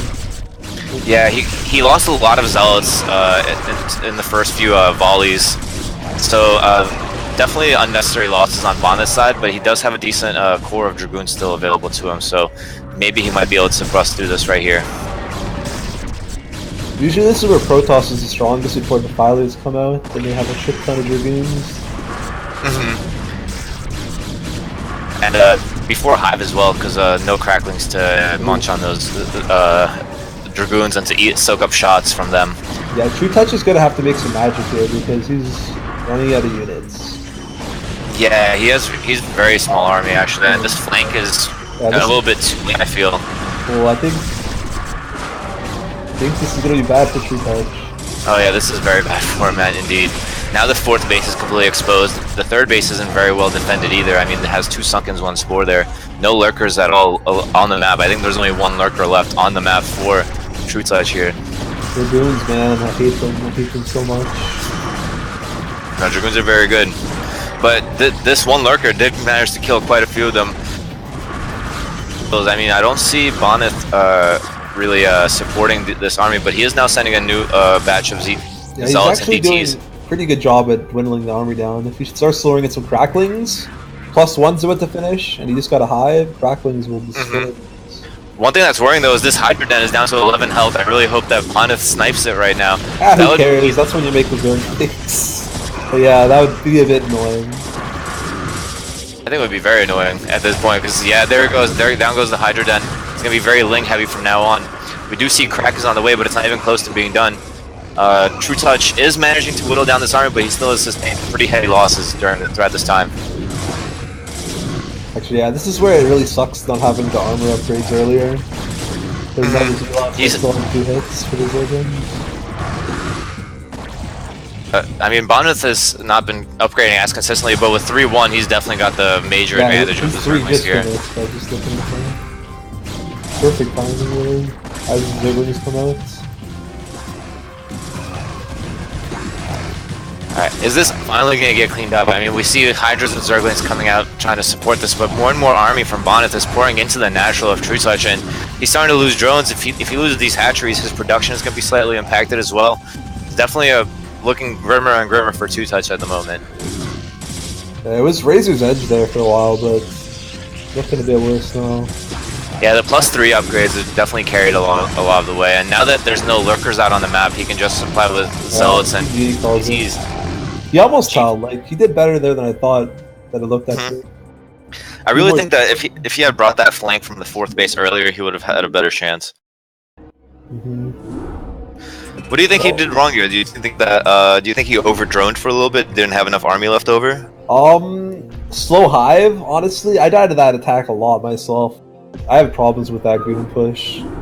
I think the answer is a quicker Hive and Defilers and just more Lings. More Lings. Yeah, Lings are really good because they soak up a lot of hits from Dragoons. Yeah, like you said, he lost all his Zealots, right? And all he had was Dragoons, so like Lings. it takes 4 shots for a Dragoon to kill a Zergling, so if they're soaking up hits and they're also body blocking the Dragoons away from the lurkers a little bit, And they're definitely a lot be harder to storm. Mhm. I'll be more precise. So it Game looks like 3. we're going for the exciting match, yeah. Crossing Field, another ASL map. Recently, I mean, this one is throwback style. I feel like it's a relative. I played because X with this. the other day. It's a pretty. Yeah, I like it. I used to play it back in the day, but like, no maps are like this anymore. I feel with the double expand. Yeah, it's kind of like a mix between Loki 2, or God's Garden, and Heartbreak Ridge. I feel like, because you got the high grounds in the center, you got the safe base behind it, so it does make for some interesting choices. We saw Sulky versus who was it? Sulky versus Rain on this map was a really good game from the recent ASL, where I think one thing that you get the advantage of being able to expand behind yourself as Protoss, so you can just go like one gate tech with a Nexus behind. I feel like it's a Zerg map from my limited experiences with it. No, I was gonna go on to say that also makes it easy to contain the Protoss as well. It's hard for them to come down the ramp sometimes as a result, so it's kind of a double-edged sword there. It's gonna be interesting to see what Boneth opts to do. And speaking of Boneth, oh, sorry, go ahead. Lurker contains are so good on this map, I find. Yeah, that's why I kind of compared it to HBR as well, or it's also similar to Sniper Ridge, where those ridges of high grounds really make it hard for Protoss to bust uphill there. Anyway, we got Boneth spawning as the yellow Protoss on the left-hand side of the map, and we got True Touch, the orange Zerg, on the right-hand side of the map. Now, it's going to be interesting to see how... the first point I want to look at is, where does Boneth expand? Does he expand to the front or the back? And what does he do after he expands? It looks like, based on this pylon placement, he's definitely going to expand to the back if he expands. Yeah, I expect that to be another one gate. I don't think one gate's good on this map, but I don't know, honestly. Well, it depends on, I guess, how you commit to the one gate. If he's doesn't use it for aggression, if he just makes like a couple zealots and walls off and techs really fast, because you don't really need cannons as early as you do on maps like Fighting Spirit because of the uphill advantage, and you don't need as many of them as well. So it's gonna be interesting to see what he chooses to do out of this gateway. It gives him more options as well. And Boneth, I noticed, is very flexible there. Absolutely. So we're seeing another overpull from True Touch. So we're seeing pretty much the same build in all 3 games so far. I expect to see him to go for another Hydra heavy composition here, probably going into lurkers as well. And he's also going to have the advantage of getting that 3rd gas earlier as opposed to the first map on Gold Rush. I played like 4 games of ZB vs P on this map today actually, and I really like 12 hatching against the one gate because you can just the Zealot just doesn't get there in time. Your lings are up. Yep, 12 hatches. I mean, 12 hatch actually pretty much counters 2 gate builds as well, because you get the extra larva just in time to kill the zealots as they arrive. You can match the production with 2 hatcheries to the 2 gateways. So I feel like 12 hatch is definitely a decent answer to the 1 gate build on this map. Now, it looks like True Touch was going to go for that forward natural expansion, but the probe there did deny it, so he did take the back door expansion instead. Scum just gives up. That's the correct way to do it, man. Just give up and go to the other base. Cannot beat the probe. Look at the probe still dancing. Yeah, he sees those. I'm kind of curious about his decision not to go inside the main base. I guess he's trying to delay that 3rd hatch even longer, but he's also losing valuable scouting information here and does get the probe picked off. So you don't want to this might be a little bit dangerous for him, especially with the ramp. Yeah, you could like just use Zerglings in the ramp and you'll never scare them ever. And pretty much go for like a Zergling all in, but I guess Boneth is also less scared of that option because of the fact that he can just hold the ramp with zealots. And yet the Zealot is going to see the Zerglings out. He's going to try to wiggle his way around, try and make it inside that main base, see if he can do some damage, but no. Doesn't look like he's going to be able to make it. Zerglings are going to be able to body block him away from that, and he is going to have to force himself into this little backdoor behind the minerals. The last stand of the Zealot. I hate how this is a thing now. It's so efficient, I guess. I mean, You would think so, but still, he traded that Zealot for one Zergling, right? I feel like as soon as you have the Zealot like trapped behind there, if the Zerg is patient, you can kill that Zealot without losing a single Zergling. So Yeah, it just gets annoying when there's more than one Zeal, like 4. yeah, That's when I'm like, okay, I'm building a sunken. and yeah, this is kind of going the way I expected it to. We see that Bonnet is getting the Cybernetics core before even making a forge, which is kind of what you can expect on this map as a result of the fact that it's a ramp. So he's getting that quicker tech. It's going to give him a slightly faster Corsair. Maybe he'll be able to do a little bit of damage with that if True Touch does not come prepared for that. Yeah, if True Touch does his normal 6 hatchery, he's going to get it punished a little bit there. Yeah, absolutely. And yeah, we don't see a second gas out of Bonnet yet. He is adding a Stargate now, though. So I don't expect to see him go too tech heavy. I think it's also the fact that his forge is delayed +1 as well. So we'll see how that plans out. I don't know why I'm having internet issues, because normally I'm more than fine, but I got disconnected again, but it's all good. I think you guys can still hear me. Yeah, it's not too bad. You like buzz out every now and again, like, not bad. Okay, and oh, I think that might be because the voice server, it might be in Europe or something. I don't know, because I keep seeing like that I'm having poor connections to the server for whatever reason, but that's a technical difficulty for next time. In the meantime, though, back to the game, we see the probe is going to find its way back to the natural. Yeah, the probe almost got up the ramp, but the drone blocked it very nicely at the last second. Yeah, that was a good move by True Touch, keeping Bonnet in the dark for a little bit longer. And we're seeing 5 hatcheries up now, so more of the same that we've been seeing before. Problem is, though, he needs a Hydra Den like 10 seconds ago, or he's going to lose an Overlord or 2. Yeah, at least 1 for sure. Maybe even 2. I mean, maybe even more, considering the fact that there's 2 Overlords on Bonnet's side of the map. One of them scouting the main base to check on the tech that Bonnet has. Probably count gateways as well to see if there's some sort of Zealot aggression coming out. If Bonnet plays it perfectly, he can kill 3 Overlords here. He sends it to his natural, kills that, and kills the 2 scouting ones. So valuable. Yeah, that's definitely a big grab for Bonnet if he can pull that off. And we see the Hydra Den just starting now. First Sayer is already out, and he's actually choosing to go for the one in the main base. Yeah, so that's usually a mistake, I think, because you don't get any information. But I guess he already knows he's going to patch, so it's not as bad because he's scouted. Yeah, I would say that it's a little bit of a mistake, because I think he could have maybe taken out the Overlord, as you said, in the natural of True Touch. But at the same time, maybe he was trying to hide from True Touch, or keep True Touch in the dark, prevent the scouting from that Overlord as early. We see that +1 stars this game. Did the Overlord see that? I think it did. Hard to say. Based on the timing on that, it could have started after the Overlord was already dead, which may be the reason why he chose to kill that Overlord first in the first place. We see the Overlord on the bottom left getting picked off now as well. And one being harassed in the natural, but I don't think it's going to go well for him. There are Hydras already out on there. He is supply blocked. Yeah. That always I feel like sucks. True Touch could have expected that, though. I feel like that was a mistake on his part. When you know you're going to lose at least 2 Overlords, you might as well start, making those Overlord ahead of time, I feel like. That might be the difference of the 6th hatchery versus the 5 hatchery. You have less gold for Overlords, too. I mean, he has a decent amount of money right now, but that's because he's banking up as a result of being supply blocked. He does make 2 Overlords pop at the same time, and another one's coming shortly on the way. But as you can see, like, that supply capped him just a little bit longer again. And there's not a lot of Hydras out. I mean, there's still a fair amount, but now with 3 stairs out, you might be able to do a lot more damage to the Overlord count here. I actually think this map is going to favor True Touch's style. Because when the Protoss tries to get that 3rd, it's a really good time to Hydra bust, and that seems to be True Touch's style.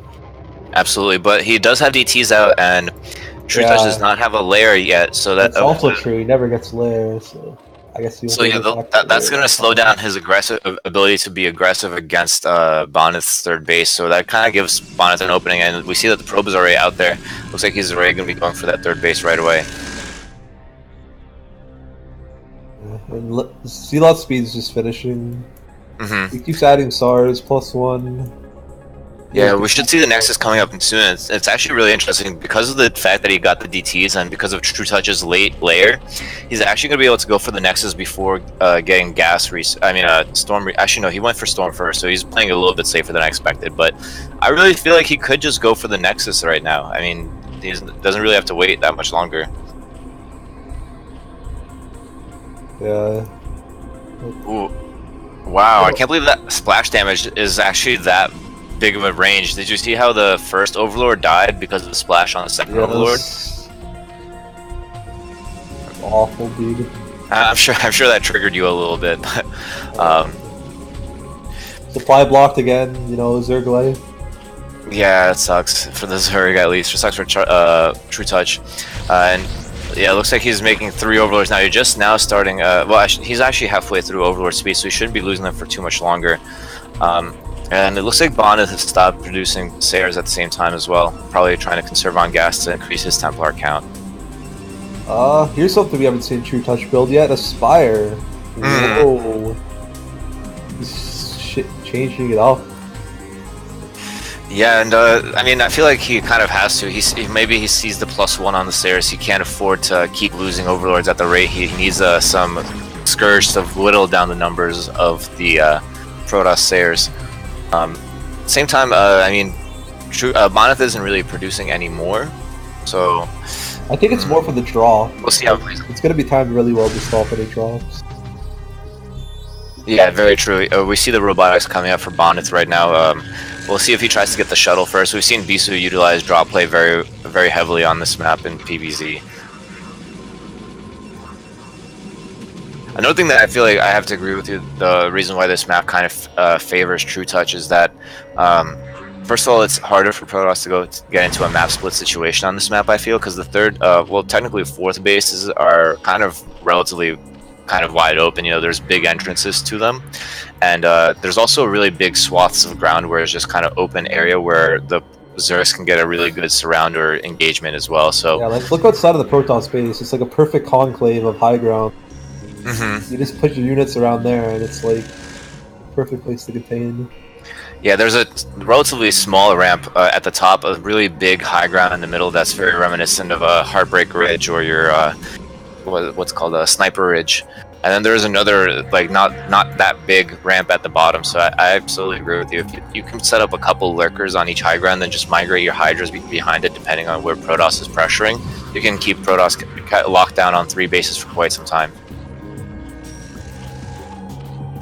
And Lurker upgrade did finish just recently. We also see speed done now for the Overlords as well. So True Touch taking that 4th base, and it doesn't look like he's decided to set up quite yet any sort of container or anything like that. Yeah. His style has been slower than his. Yeah, absolutely. We do see, I feel like this is going to be the first +1. Yeah, +1 is just now finishing for Boneth. Meanwhile, True Touch himself doesn't have any upgrades as well. Let's see what the Evos are. The triple Evo, but nothing really done yet. It looks like he's going for that Neo Sauron style build. He is making a bunch of Mutalisks now, though. I mean, he has a lot of Scourge, making a lot of Mutalisks. Maybe he's going to go for the that Templar snipe, and then you just kind of flood them with Hydras right after that, after you snipe the Templar. I don't think it's gonna work though, because he's already building goons. We'll see. He'll have to control really well the Scourges. And he's already adding more stars as well. Yeah, there's quite a large amount of Scourge out though, so if they can get these Corsairs while they're sleeping. Yeah, he's building 11 Dragoons right now, so Muta's not going to be as effective. Yeah, you're absolutely right about that. But even so, the Mutas, as soon as they snipe the Templar, they've already done their job. They can all die for all True Touch cares, I think. Yeah, it's going to come out of control. He's got to dodge Goons, Corsairs. Yeah, he took out one Sare there, not before the Overlord died, I think, and the Scourge are here now. He's going to go for that, as we saw Jaedong do in the past with the against Stork, where you send the Mutas in first.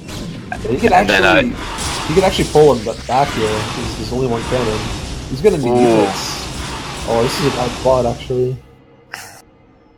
Yeah, the Scourge but the Scourge all pop before taking out more than one Sare. Yeah, it's gonna be. That's pretty good. Yeah. He'll hold that This is a well with nice 1 or 2 split. Dragoons.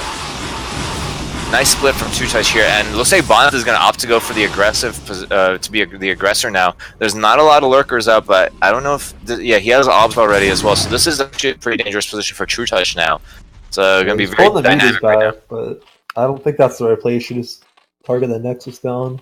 Yeah, I don't think he has enough to really snipe all these Templar either. At the same time, the Bonnet is losing a lot. He's got to do a lot of damage with this attack.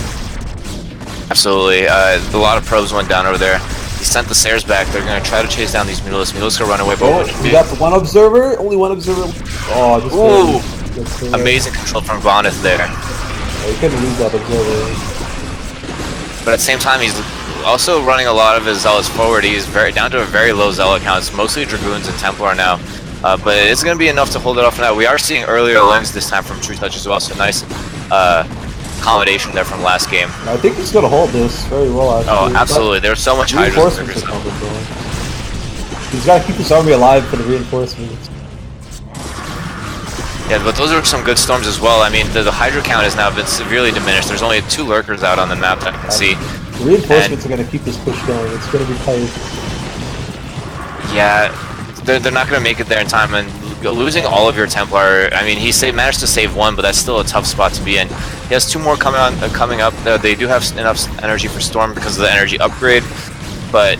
look at this. Like we were talking about last game, there were some Zerglings in that army. I'm sorry?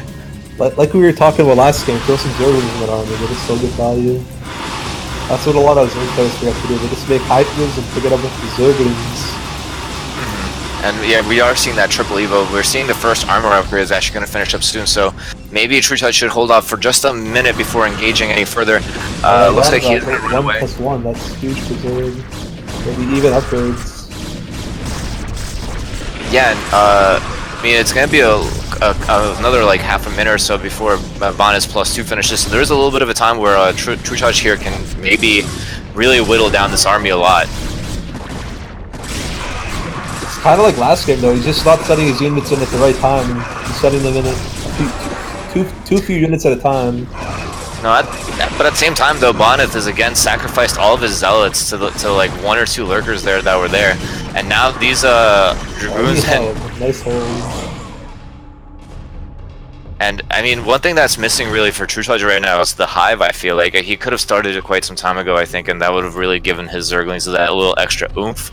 But even so, he still managed to hold it off. He did quite a number on the army of Boneth, who's now Templarless and down to like 5 Dragoons. But Boneth at the same time though is taking his 4th base, so this is still anyone's game, I feel like. He's only got 2 SARs, so Muta Harass is still open too. Yeah, he's just now rebuilding the cannon at his 3rd base. He did lose a lot of probes there, let's not forget about that. He does have 2 forges, but neither of them are spinning right now, which is not something you want to see. He does have the gas for it, so I think maybe I wonder why that is. But right now we're seeing that he's actually quite low on money, probably because of the fact that he lost so many probes, and I don't see him remaking very many of them. I mean, if you look at his natural, if you look at his main, if you look at it, the amount of probes is really not that high, I don't think. He also knows his main's gonna bind out soon, though. Yeah. Yeah, he's gonna need more when this Nexus is out. I mean, he has 12 probes in the natural. He had 9 in his main, and here in his other natural, I guess his forward natural, he has 12, and he just sent 4 away. So that's still like a very low count. That's like 40 probes, I think. Oh, he has no one defending his expansion here. This could be game if he gets this. Yeah, and the probes did just arrive there, but they do have the option of going around the back to defend. Actually, this could be a huge counterattack by Bonnet. He doesn't have any lurkers in his natural. Oh wow, yeah, that's so dangerous for him right now. He does have any static defense, not enough army, and it looks like True Touch is actually just going to commit to killing this 4th base. He thinks that he's going to be able to hold this attack from Bonnet. I don't know about that. At least not the natural. He's going to lose his hive. But losing the hive is big. His other base should hold though. Maybe. Maybe tight. I don't know if those are Adrenal upgraded links. What do you think? I don't think they are. hard to tell, but they're never standing still, and it's lagging a bit. I think it is. Like, if this army, if this army goes down for Bonnet, it's going to be pretty bad for him too, though. If you have, he's only you have got to Z-Lock consider that. I mean, he has no escape now. Sorry guys. Mined out pretty soon too. Yeah, but I mean, this army is completely trapped now. I mean, he can't go anywhere. He can't leave this base now because he has no. I mean, he has observers, but he has nothing to handle these lurkers right now. Yeah, he needs to target down that pool and just get some leaving storms, but I don't think it's going to be enough. He really needs to kill that spawning pool though. Yeah, absolutely. And killing the evolution chambers would be, even if they're not upgrading right now, it would still be a boon. Yeah, it looks like he is going to go for that spawning pool while the drone dances next to it. Ooh. I think these Zerglings might come out in time. There might be enough. Well, Lurkers are coming up from the attack, so he should have enough to clean this up. Ooh, and here's the adrenal upgrade. Can you imagine if he had that upgrade earlier? Yeah. I'm sure he's kicking himself now. I wonder if he started a second pool yet. No, I don't see a second pool started anywhere. It's a very bad decision by him, I think. I feel like as soon as he saw that this pool was being targeted, he needed to start that second pool just in case. He's actually only mining with like 10 drones right now. It's not good. He needs... Okay, that's it. He just got some on his main now, too. Yeah, his saturation is actually really low at the bottom right base, the one that's in the safe pocket. There's only like 5 drones there. So both players kind of low on workers right now, but it looks like Bonnet remade at least some of his workers. Actually, no, those are the ones that transferred back from the 4th base that he just lost. So yeah, very interesting situation right now. I mean, True Touch's offensive capability is definitely hampered for a minute. He could go for the spawning pool, but he is going to be starting the triple upgrades back up again. Meanwhile, Bonnet is going to be moving up to +3, I believe. Yeah, he's going to have +3 very shortly. So, this is where Zerg gets strong though, because his main's not mined out, and the Protoss is mined out, so he's like up a base basically because his drone's mined slower. Yeah, and he's also taken the base that's at the top left, kind of maybe like 11 o'clock-ish. He has another new base there, and even though it has no defense there, it looks like Bonnet is about to find out about it with the DT though. The hero DT, the 30 kill DT is coming back. Don't worry about it. He's on the job. Oh. And wow, this attack on the 4th base could be really dangerous for Bonnet here. If he loses this base, it'll be tough for him to keep up economically. Yeah, he only has 1 Templar with 1 Storm. Ooh, that's gonna be rough. Yeah, and these lurkers are very well positioned. They're being body blocked by the Zerglings. That was a really nice storm, though. It did manage to kill off most of the Zerglings there. But Crackling City over here. Oh, but remember, they're not Crackling State. He hasn't gotten the adrenal upgrade. He hasn't started it in his new pool either, so I feel like that attack could have gone completely different if he had that upgrade from earlier. It was still a good trade for Zerg. Like, when you're up this many bases, any trade is a good trade for Zerg versus Protoss. That's very true, but now he's sending some more lurkers there.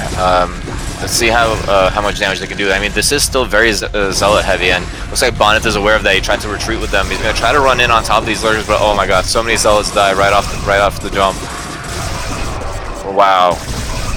That was a very nice lurker spread by a True Touch. He definitely vaporized those zealots and got their money's worth. But now he needs to be careful. He's being a little bit aggressive with this, and the Reaver's here to defend. Reaver's going to be super helpful here against these lurkers. Yeah, I think he just stabilized a bit better. Like, he's not mining at his natural. He could probably join up a bit more, get a Defiler down. He doesn't have to push here. Yeah, you're absolutely right. He definitely needs to drone up a little bit more, and he's actually just making Hydralisks at the base that I'm looking at right now. So it looks like he's going to continue with the Sauron-style Zerg. But now with Reaver, I really feel like he has to start considering toning it down for a second on the aggression. Yeah, maybe even get some Mutalisks. There's no Corzars right now. Very true, but True Touch is also like really broke right now. I mean, he has almost no money right now. Looks like he got Scourge. I don't know if that was a mistake or not. Maybe he's going to try to snipe some observers and go for another bust on the 4th base. But I can't. One of those. Those are going to be very useful here. There's drops, there's Corzars, there's Obs. Alright, oh, that's probably for the shuttle. The shuttle has speed now and it has 2 Reavers in it, really being a major boon to this army. And both observers sniped, keeping Bonith on the defensive for a little bit longer because he's afraid of lurkers. Alright, Bonith, I mean, True Touch just made a shit ton of drones, so he's gonna be droned up now. Now he just needs to hold and stabilize and go late game. Like, he's still up 2 bases here. I mean, Bonith is actually about to mine out of 2 bases at the same time. He's about to be on a 1 base economy, and that's going to be very tough for him against a 5 mineral line Zerg. Well, technically like 4, but still. This is where Zerg just wants to like get good trades and just not commit to an attack and play more defensively. I feel like if he had a couple more lurkers, especially on these high grounds, he would his army composition would be really nice for him. I'm getting excited every time he has a DT attacking drones, but this one ain't gonna do much. Will we ever see a 30 DT kill again with a 20 DT kill buddy? I don't know. I've seen 30 kill DTs, but not with a 20 kill DT buddy. Oh my god, he tried to harass with the Reavers. Usually that's not recommended. Usually you want to load up Zerglings in there, and this shuttle better not go down to this Scourge. One Scourge will kill this shuttle. He does manage to escape though, and live for another day. Definitely, I heard that people say that you definitely don't want to harass with your Reavers at this point in the game. Use your Reavers mostly as defense or as part of your main attack, and use the shuttle to drop Zealots and High Templar and Dark Templar into bases. Alright, we see Defiler Mount coming up for True Touch, and I don't see any more upgrades coming out of him. I think he is at, let me see. He's at 222? No, 223. Interesting choice here. He's still going to be behind in the upgrades for a little bit against Bonith here, so these Archons are going to be melting links for quite some time. And the Zealots as well. Looks like he's finally increasing the count of his lurkers, but not in time to get on this high ground here, which would be really a big boon for him. His army's pretty split up. It'll be awkward to defend this. And with the Reavers leading the charge, he's going to be able to secure this high ground position. It's going to be a very good position for Bonith here. I feel like this is where you absolutely need Defilers. Yeah, the Even Defiler the Mount flag is like so game changing. Absolutely. He has the Defiler Mount up, but he doesn't have anything upgrading there. Oh. All those lurkers die, so many lurkers go down, but these Zealots are all now softened up as well. This flank was poorly timed again, not going to be able to pick off the Reavers that he probably wanted to pick off. And suddenly, True Touch's position looks really dire. Yeah, he's in dire need to run away and get units. Maybe a counterattack would be like optimal here, because he's never going to kill that army with his units. He needs the counterattack expansion or something. Yeah, that's definitely a possibility. I mean, if you think about it, he could probably at least deny mining at this bottom left base by running a lurker around it and hitting the mineral line from the side. This is Bonith's last mineral line, so this is do or die for him. I feel like he has to win with this army, I think. I think he is winning with that army, but yeah. I mean, Zerg has a way of whittling it down, and he does have 3 bases mining that aren't on their attack. I'm curious if you ever got that attack upgrade, that adrenal upgrade. I'm sure. I can't verify. No, I don't think so. They're attacking so slowly. I really don't think he ever got it. Well, the Hive is now down, so he's not going to get it if he didn't have it already. And now he's getting hit where these hatcheries on his tech is going to be really hard for him to hold. And True Touch concedes. And that's it. Bonith takes it 2-1. Wow. That looks so. Series though, way better than the first one. Yeah, definitely. It looked really, really difficult for Bonith there for some time. You know, I was really worried for him when he was getting down to his last mining base, but that army was just too monstrous, and for some reason, True Touch just did not have enough to fight against it. Yeah, the Zerg struggles. If you like take the gas off the pedal for a second, you can just get overwhelmed.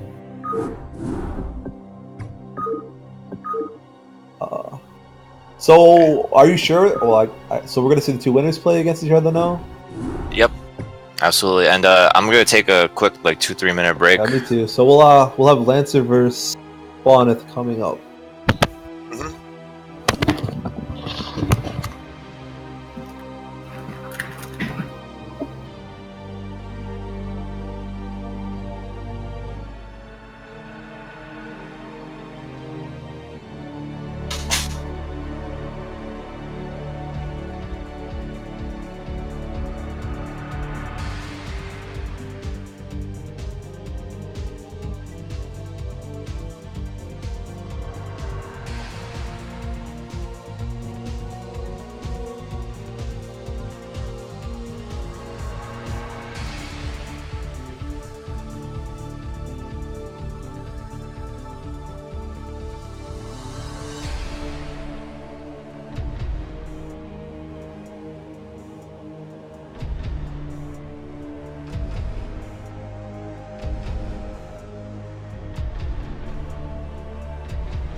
And I'm back.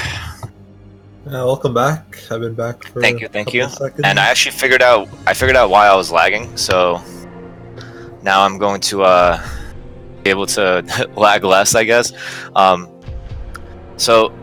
Do want to mention that AWOL has informed us that there was bad blood between Boneth and True Touch, as you said earlier, because True Touch 2-0'd Boneth in an ESL qualifier. But Boneth got them to rematch based on the fact that True Touch hosted the wrong version of Python, and then Boneth ended up winning 2-1. So yeah, I can see how that can get heated. Right, I was watching another cast and someone mentioned it. That's where I thought of it. Oops, I went on East. Give me 1 second. I don't think he GG did it. That's too serious without GGs. Little salty. It's on its way out for sure. I've noticed on ladder as well, not many people GG anymore. I feel like maybe because it's gotten so impersonal, you know, you just kind of click a button and you get matched. Honestly, I don't even do it all the time now. It's like, I'm versed in Korean, they don't even speak English. Meh. Koreans, I don't mean to judge, but I'm pretty sure they almost never GG, especially against foreigners.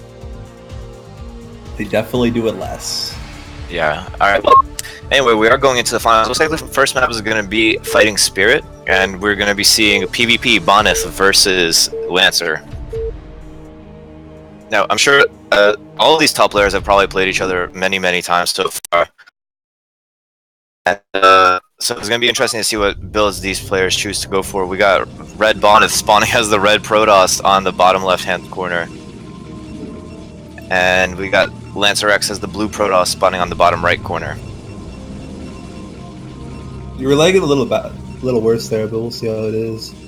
So, a few weeks ago, I had a PATL match as Protoss. I was like subbing for someone, and someone taught me Bonus build. He said it was Bonus build. I don't know, or style. I don't think he invented it, but basically he likes to go 2 gates, 3 zealots, the scout. You get a zealot into the base and you scout, and then you just go tech. So basically 3 zealots, but. A lot of Protosses like to go 1 gate, like pretty quick attack, but he likes to go 2 gates. Zealots? I don't know, we'll see. Yeah, there is a 2-gate zealot build. You make 5 zealots, and then you make your nexus, and then after that you can either choose to continue making zealots, or you can try to get your dragoons out as fast as possible. It gets you a quick nexus and can give you an economic advantage, but then you're susceptible to Reaver pressure, Reaver bust, because your own dragoons and range are so heavily delayed. The safer build is nowadays that's really popular is 1 gate robo, and you go with a Reaver expand after that, and sometimes you can actually build your robotics facility before range, especially if you block the scout. So it's going to be interesting to see what these players choose to go for. Yeah. Actually, I think P vs P is my best non-Zerg matchup. I like this matchup a lot. It's interesting. Me too. I think it's really like straightforward. You know what I mean? Like there's in a lot of other matchups, I feel like they're more complicated than PvP. There's still some things that are definitely mysterious for me. Like I feel like I don't, and I saw this question posted on the forums not long ago. It was like, when do you choose to transition to zealots from your mainly dragoon composition? I feel like a lot of the time the person who transitions to speedlots first has a major advantage in the next engagement. Definitely getting Templar tech first is a major boon as well. But so far it seems like it's going to be very standard. We see both players opening up with 1 gate and gas, but Boneth has the advantage of scouting first. Yeah, he's getting a lot luckier here, and the other guy's going the opposite way. Way. He might not even get there before Goon's there. He'll probably. Yeah, it looks like so as a result, Boneth knows they can skip his first zealot because his 1 gate is not threatening to him, and it looks like Lancer is actually just going to go for the soul read here. He is going to go for that zealot, but only after Cybernetics core. He's going to have to play a little bit safe. Now we see Boneth got his zealot out, is getting his zealot out as well, so it's like very much a mirror build. Boneth just killed a probe mining gas. That was fucking crafty. I don't think I've ever really seen that before. Yeah, it's definitely Lancer definitely made a mistake there, allowing that to happen. That's because of a mirror match. Even that's like paper thin margin does give you a more sizable advantage. Yeah, I understand losing like SCVs and drones, but losing a probe with a healing shield, that's something else. That shouldn't happen. And if you, yeah, and as a result, Lancer actually had only 2 probes on gas for some time there, so his range is going to be delayed, or his robo, depending on what he goes for. And we see Bonnet actually going for a Citadel of a Dune. Looks like it's going to be fast DT here. He's going to take advantage of the fact that Lancer has not gotten the scout off on this main base. Yeah, Lancer's shape is still kind of suspect to me. I'm sorry, what'd you say? His his Brood War shape is like suspect to me. I don't think it's Lancers. Yeah. Yeah, he definitely had some idle probes earlier, and we see a pylon block here in the Lancer's base, but I don't think it's worth it. He does lose it. He's got a Zela already. Usually that's good if there's no Zealots. He's just gonna burn that down real quick to lose his probe. No, if he cancels it, I think it might still be worth, but just makes it a little bit less worth. That was too early. Maybe try to fix it.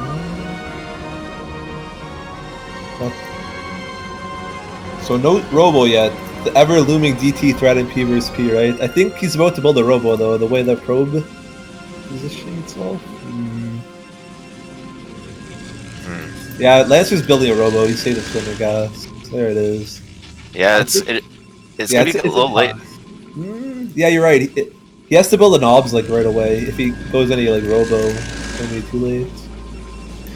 Yeah, and now we see that there's going to be a little bit of a scuffle here at the bridge between Bonnet and Lancer. Lancer should be able to sniff out the fact that maybe there's not enough Dragoons here.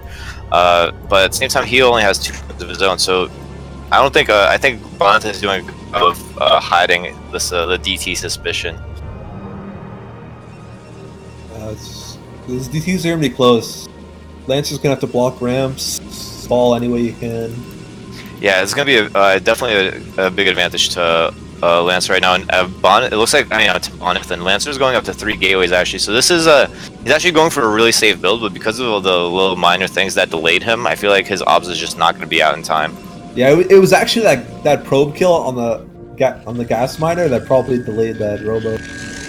And if that's what really prompted Bonnet to do that, oh wow! And Lancer spots the DT though. He sees them with the Dragoons. He's running back immediately, trying to get there before the DT arrives at the natural so he can wall it off. But Bonnet is sending his army as well. He's going to try to soften up the army along with the DT. Yeah, the DT alone won't do much, but with the army, it should actually do a lot more. Oh wow! And I thought for a second I thought LancerX was moving out with his army. I'm like, no. We see the first ops is on the way though. Yeah. Oh no! He lets him in. He's gonna lose units to the DT, and he's got backup attitude. Oh, is it the return of the 30 kill DT? Probably not. Oh, nice stacking here though. He's gonna only 1 DT down so far. 1 probe down so far. 2, 3. Oh, he's trying to protect the probes by having them run left and right. There's 4 now. 5. Oh, 6. He's doing a bad job. We've seen some Pro players do a really good job of stacking them and making the DT glitch out, but not before losing, I think, about 7 probes of his own. Yeah, that was definitely enough to give him an advantage. And look at this. There's a sneaky DT in the natural. It is going to get spotted, though. Right. So Bonnet is following this up with a quick storm, but if Lancer still has a good timing to push into this before the storm's up. Yeah, absolutely. But because of the fact that his probes got killed, so many of his probes got killed right now, I'm actually kind of worried the fact that he's not macroing out of his gateways. He is floating some money right now. Too idle. That's gonna hurt the counter.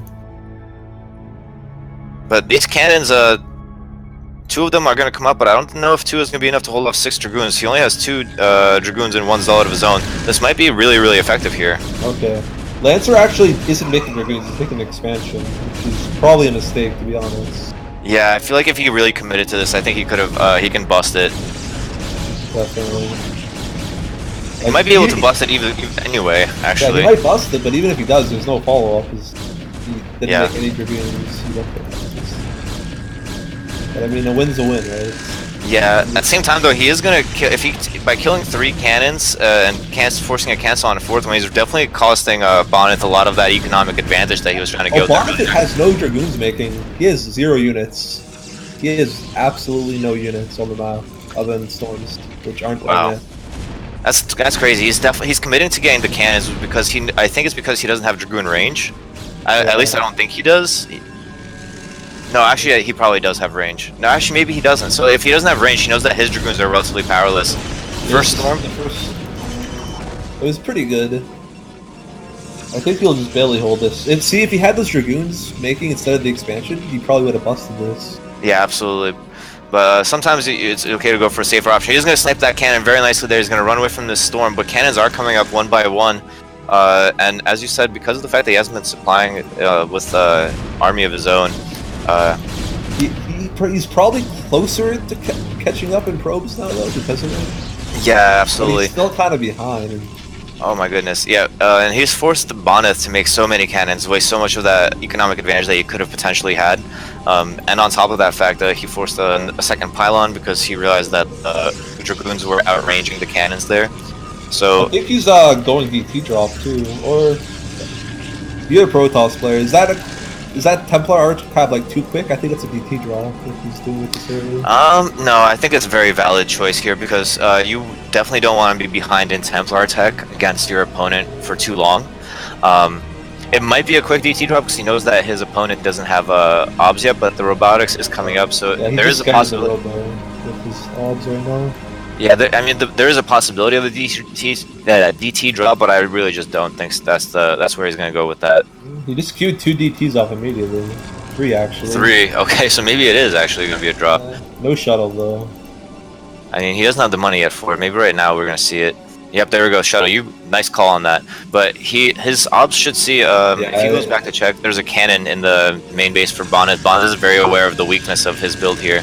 It's not gonna be effective. Ooh, and Bonnet, I mean, Bonnet isn't making any units though, so the DTs, if they drop in there quick enough and kill that cannon quick enough, they could still do some damage. And he's making more Templars, which means even less units. So he's gonna have 3 Dragoons maybe when he drops those.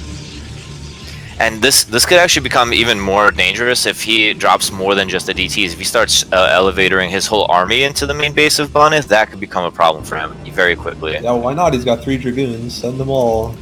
Yep. So the TTs are going to be loaded up. Sometimes we see a Zealot go along there as well to take the first few cannon shots while the DTs try to make it in there. But no, it's going to be straight up DTs right now. He might try to also exploit the Naturals layout as well, because I don't think the cannon... actually, the cannon should probably cover this bottom-most mineral, but we'll see we'll see what's going to happen here.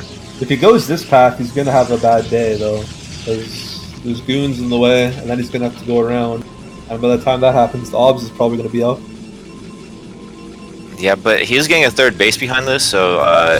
Although if he just drops them on top of the Dragoons, that might be okay. The obs is like half done right now, so he's gonna have a lot of time to just run these. Oh, there's a second one I didn't notice. Yeah, Shuttle's down too, which means that investment is no longer paid for itself. And he was going Templar drop behind it, so losing that shuttle is a big deal. Yeah, absolutely. It's gonna come down to the micro here, but with a cannon and 2 Dragoons here, I don't think he'll be able to do much work here.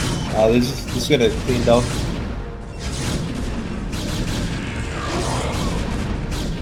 Only 2. Wow, that was so not worth. I mean, if you count the cost of the shuttle, 200 minerals there, plus and 3 look DTs. Where he's expanding. He's expanding really close to him, so that's gonna be hard to hold.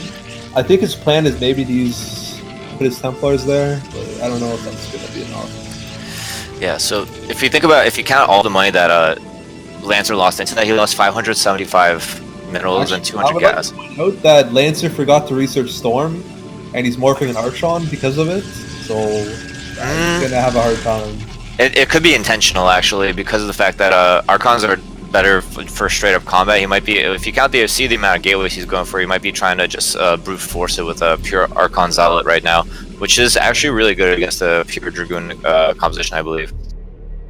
And Bonnet also has the problem with the fact that the way he structured his base, he needs to put 2 more pylons next to his Nexus in order to prevent the Dragoons from spawning behind, because you see that some of his army is always going to be trapped back there. And he needs all the army he can muster right now to deny this 3rd base, I believe. I thought he was just going to get it. Lancer still has a DT in his base, but not going to do anything with the cannon, though. I'm actually surprised Bonnet's falling back. Maybe he's just waiting for good timing. No, his observer saw that the units were resupplying the third base. Well, I mean, they were reinforcing the third base rather. So his observer sees that. He knows that he doesn't really have an opening, and if he tries to go bust in the natural, then he has a very high chance of getting flanked by that same army. So he knew that he had to fall back there. Yeah, I find PvP is all like Zerg vs Zerg, where you just want to wait till you have a perfect army. You don't want to make any mistakes before you fight. One thing I would have liked to see him use the DT for potentially is to, if he sniped that forge before the +1 finished in Bonneth's base, that would have been an interesting option. But fortunately, it's not going to be go that way. It looks like the +1 is going to finish for Bonneth, and both players are now on +1. So good luck on Lancer for staying on top of that, because very often what happens when the player who opens DT, they have to open forge as well, and they end up getting the upgrade advantage later in the game. Hold that thought. If Bonneth attacks right now, he wins. Lancer does not have Storm. It's not. It's almost on research, but if he attacks right now, it's possible. Yeah, there is a. Bonneth has a fair amount of Archons of his own. Yeah, I don't think he holds this. Yeah, there's so much stuff here. Yeah, that's just P versus P, right? Just get a bigger army. You win. I mean, Storm's come into play a bit. Absolutely, the army was much bigger from Bonneth, and that's I think it's because Lancer really, I don't think he needed his third base that early, and that's GG. Yeah, its placement was suspect. You build it towards your opponent. Well, we're going to game 2. Bonneth up 1-0.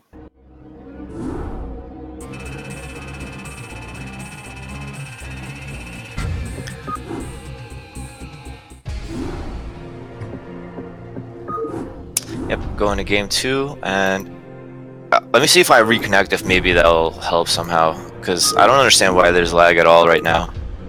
I didn't notice it until after, like when I said it last time. I didn't notice it after, so.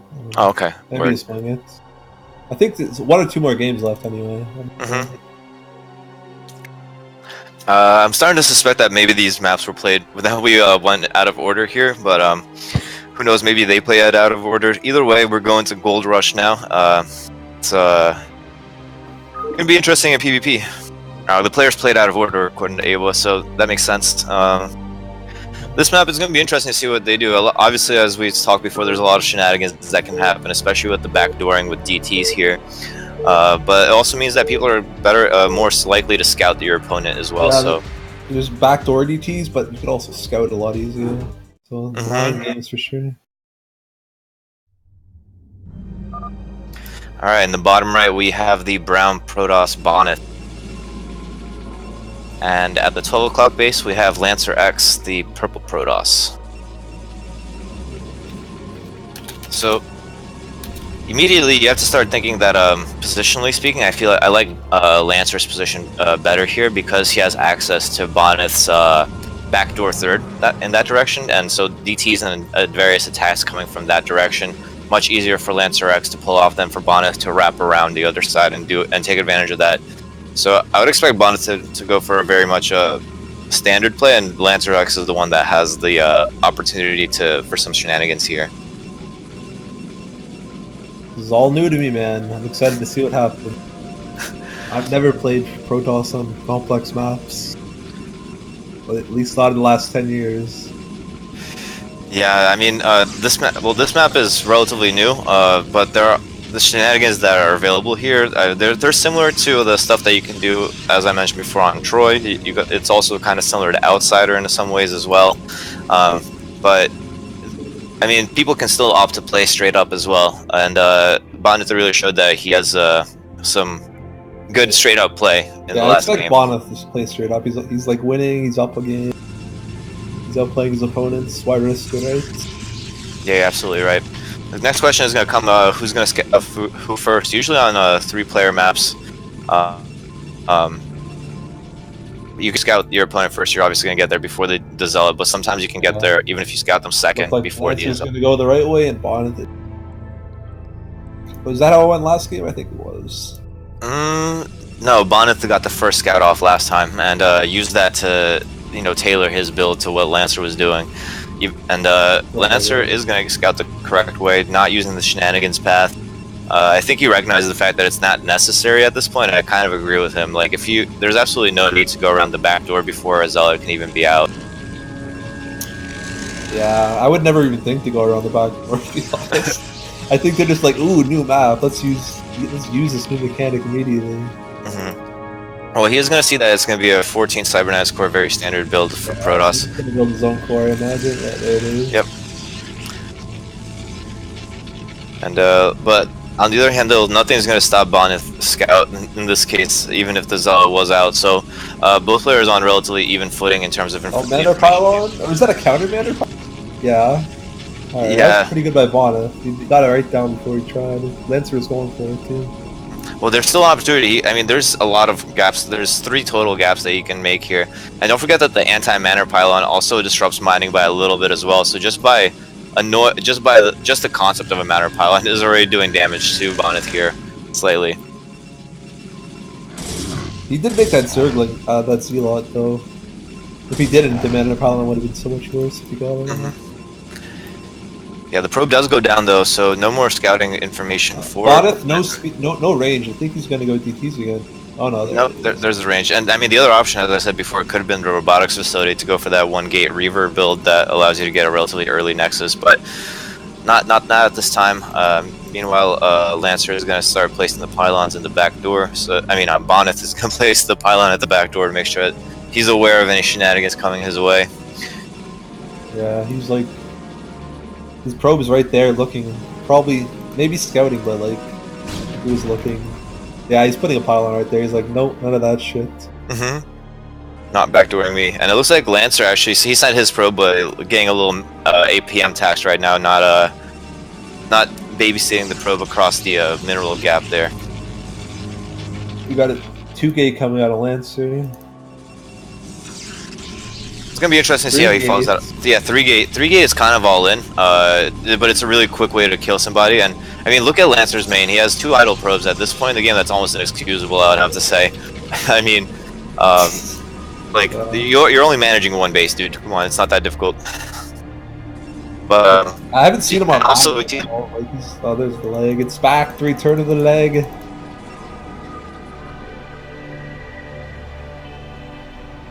Is that a 4-gate? Yeah. Okay. Okay, Lancer.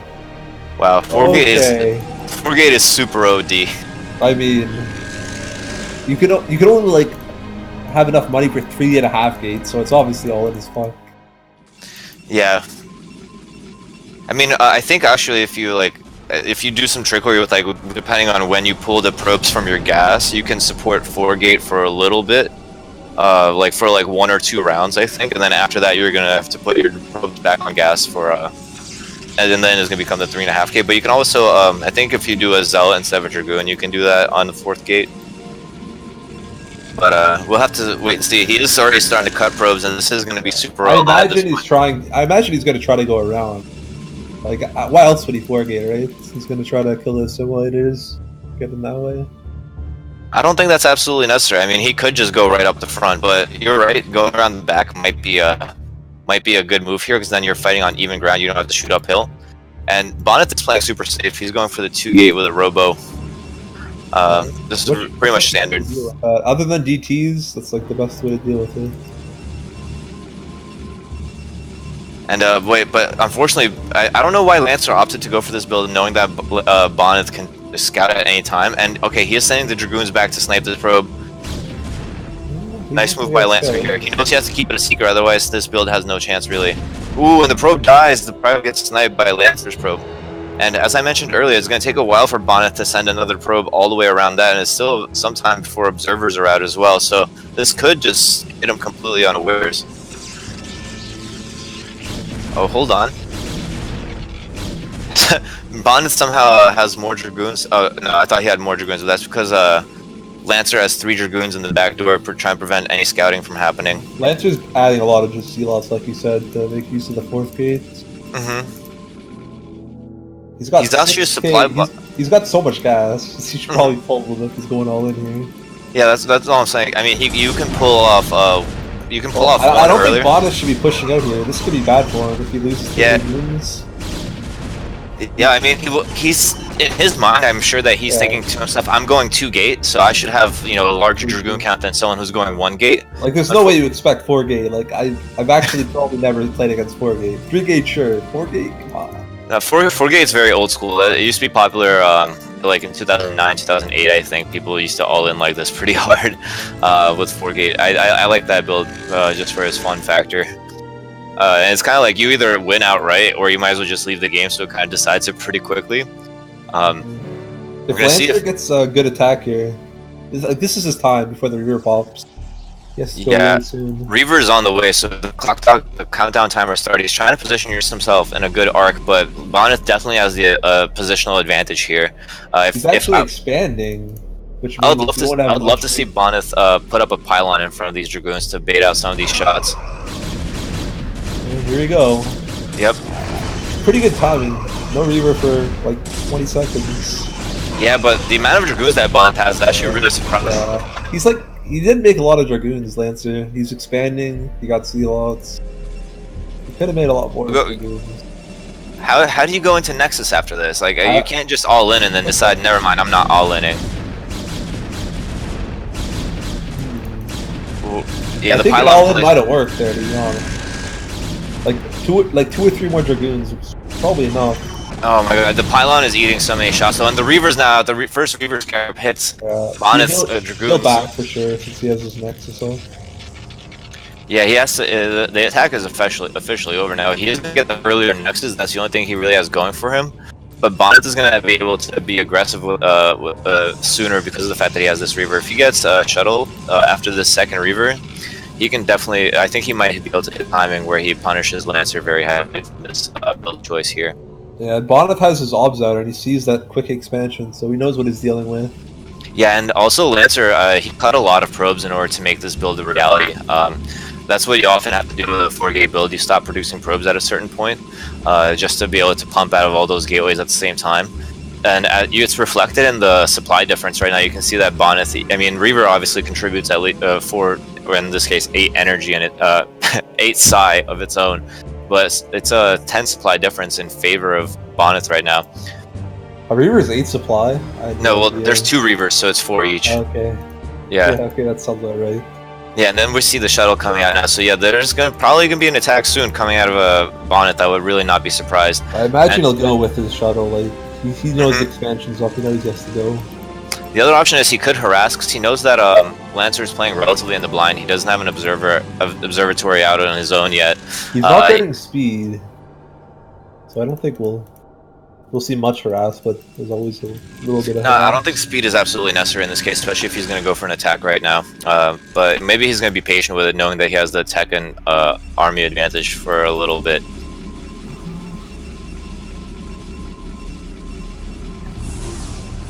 Yeah, he's building like I think he's going to attack. He's not cutting any production. He's going to definitely be aggressive here. Yeah, here's the shuttle's out and he's moving out with the army. I mean, Lancer has done a good job of keeping up his production despite the cutting probes. He is up to quite a fair amount of Dragoons. But with 2 Reavers in the pocket, I feel like he's going to have a very hard time defending this, especially if he gets off a couple of juicy hits. Moment of truth. Ooh, very nice concave from Lancer though. He's going to come in here, he's going to try to pick off one. Picking off the shuttle. Shuttle is down. But very good by Lancer. He's got to needs to shoot those Reavers down. He's spraying out the Dragoons nicely. He's going to snipe this Reaver, and this has now become almost a wash for Lancer. Lancer, by taking out those 2 Reavers, that was really the only thing that Bonneth had going for him at that point. He has more gateways now. He has both the same probes. Yeah, actually, if you think about it, Bonneth still has the economic advantage somewhat, because if you look at their supplies right now, again, it's still that same 10 supply difference, despite the fact that 2 of Bonneth's Reavers went down. Yeah, look how many minerals Bonneth has too. He's got 1,000 saved up. Yeah, definitely a little bit of a mismacro there, but that's to be expected in such a micro-intensive situation. Oh, yeah. You want to micro those Reavers perfectly. It's like more important than perfect macro sometimes. Yeah, and he's adding his 4th gateway. Again, I'm really worried about... actually, no, never mind. I keep forgetting that this UI is blocking the bottom of the screen, so I thought that gateways were like tight against the bottom of the map, but no, he's gonna be able to get Dragoons out just fine here. Oh yeah, the UI is blocking the other 2 gateways spawning. I was getting a little worried. It's like, what are gateways, bro? So, going into this, I mean, we are seeing a Citadel of a Dune coming out of Lancer, and we're seeing it from Bonnet at the same time as well. So it seems like both of these players know whatever that magic point is when you're supposed to transition into Templar tech and speed lots. I like the fact that Bonnet's made one more Reaver just to be extra safe. A counterattack from Lancer could have been devastating considering the fact that he has a greater production capacity at the moment. If you look, Bonnet is getting shuttle speed now, so he is getting some harass. He's getting the shuttle now. And he got 2 Reavers now as well. I mean, you got the tech, you got to make use of it. I'm sorry? If you got the tech, you may as well make use of it. Absolutely. This is one advantage in this match, because Lancer doesn't have the tech. Yeah, Lancer, I mean, he is probably going to come up to Templar tech before Bonnet, and he's actually going up to 8 gates now. So apparently a fan of multiples of 4. Bonnet's up to 6 gate. I think that this kind of implies to me that Lancer is going to go for much more Zealot heavy composition very soon, like Zealot and Archon, the same as before. Templar Archives just started for him. I don't see a Templar Archives for Bonnet yet. So another thing that's kind of going in Lancer's favor right now. Yeah, although I feel like those Zealots won't do as well against the Reavers. Oh yeah, but you have to also recognize that I think Lancer probably doesn't think that Bonnet would continue Reaver production after losing the first 2. I think it's kind of abnormal actually. I would have expected my opponent to go for a Templar tech after losing those first 2 Reavers. He's got 1 pylon, so I might see the Reaver coming here. Oh, he actually just killed an orb, so he saw the Reaver. All the shot out there. He's not reacting though. Yeah, his gateways are all pretty much idle. I mean, he is double stacked on one of the gateways, which is not a good look right now. And I agree with you. Right now, it might be dangerous to be going so heavily for Zealot, for the Zealot count right now. For the front, I didn't really expect him to go for a frontal. Here you go. Ooh, that shuttle needs to be careful. It is a good time though. It isn't a speed yet. Good time to count. Yeah, no speed, and but still a decent Zealot count, not very Dragoon heavy. And this actually is, 30 supply ahead now, which is just a testament to how much Lancer cut probes earlier when he was going for that all in. It's also the Zealots versus Reavers just getting cleaned up. Yeah, DTs are going to be absolutely useless here as well. I think they were definitely a waste of money, but I feel like he didn't know he was about to get attacked, so it makes sense that he was building them. It looks like Bonnet is about to win the entire kill match tournament right now. Yeah, if this is a best of 3, it might be a best of 5 for the finals, but I guess we'll find out. I guess we'll find out. It's a best of 5, yes. I suspected as much. We're winging this, ladies and gentlemen. Well, it's 2-0. Bonnet's favor against LancerX. In that game, I really can't agree with Lancer's decision to go 4 gate into Nexus. I don't think that was the best option for sure. It was different.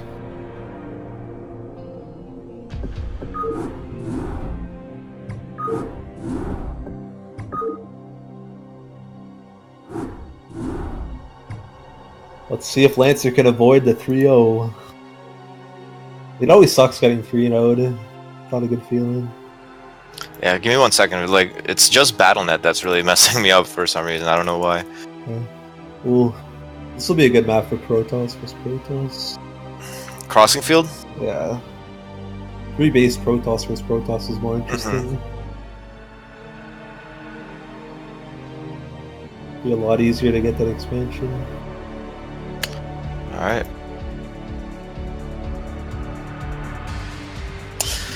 Okie doke. I'm in the game. I, for some reason, got logged onto a different name, so don't worry about that. So yeah, I definitely agree with you. It's going to present a lot of interesting options for PvP, the backdoor expansion. Obviously, people who have been fans of Brood War for a long time may remember Stork versus Bisu on Loki 2, which was another backdoor expansion map. And they played on it twice, Game 1 and Game 5. Created for probably, in my opinion, one of the best PvP games of all time in Game 5. So it's going to be interesting. Sorry, go ahead. I think it makes for a more macro game because you kind of have to get obs and just see what's happening, because you can't scout if they have an expansion in the back without actually. So you either expand yourself or make an ob. Yeah, but also because of the fact that it promotes greedy play, it also, I think, promotes aggressive play, and by the same token, or at least harass-oriented play. Because people who expand too early, they can get punished for it.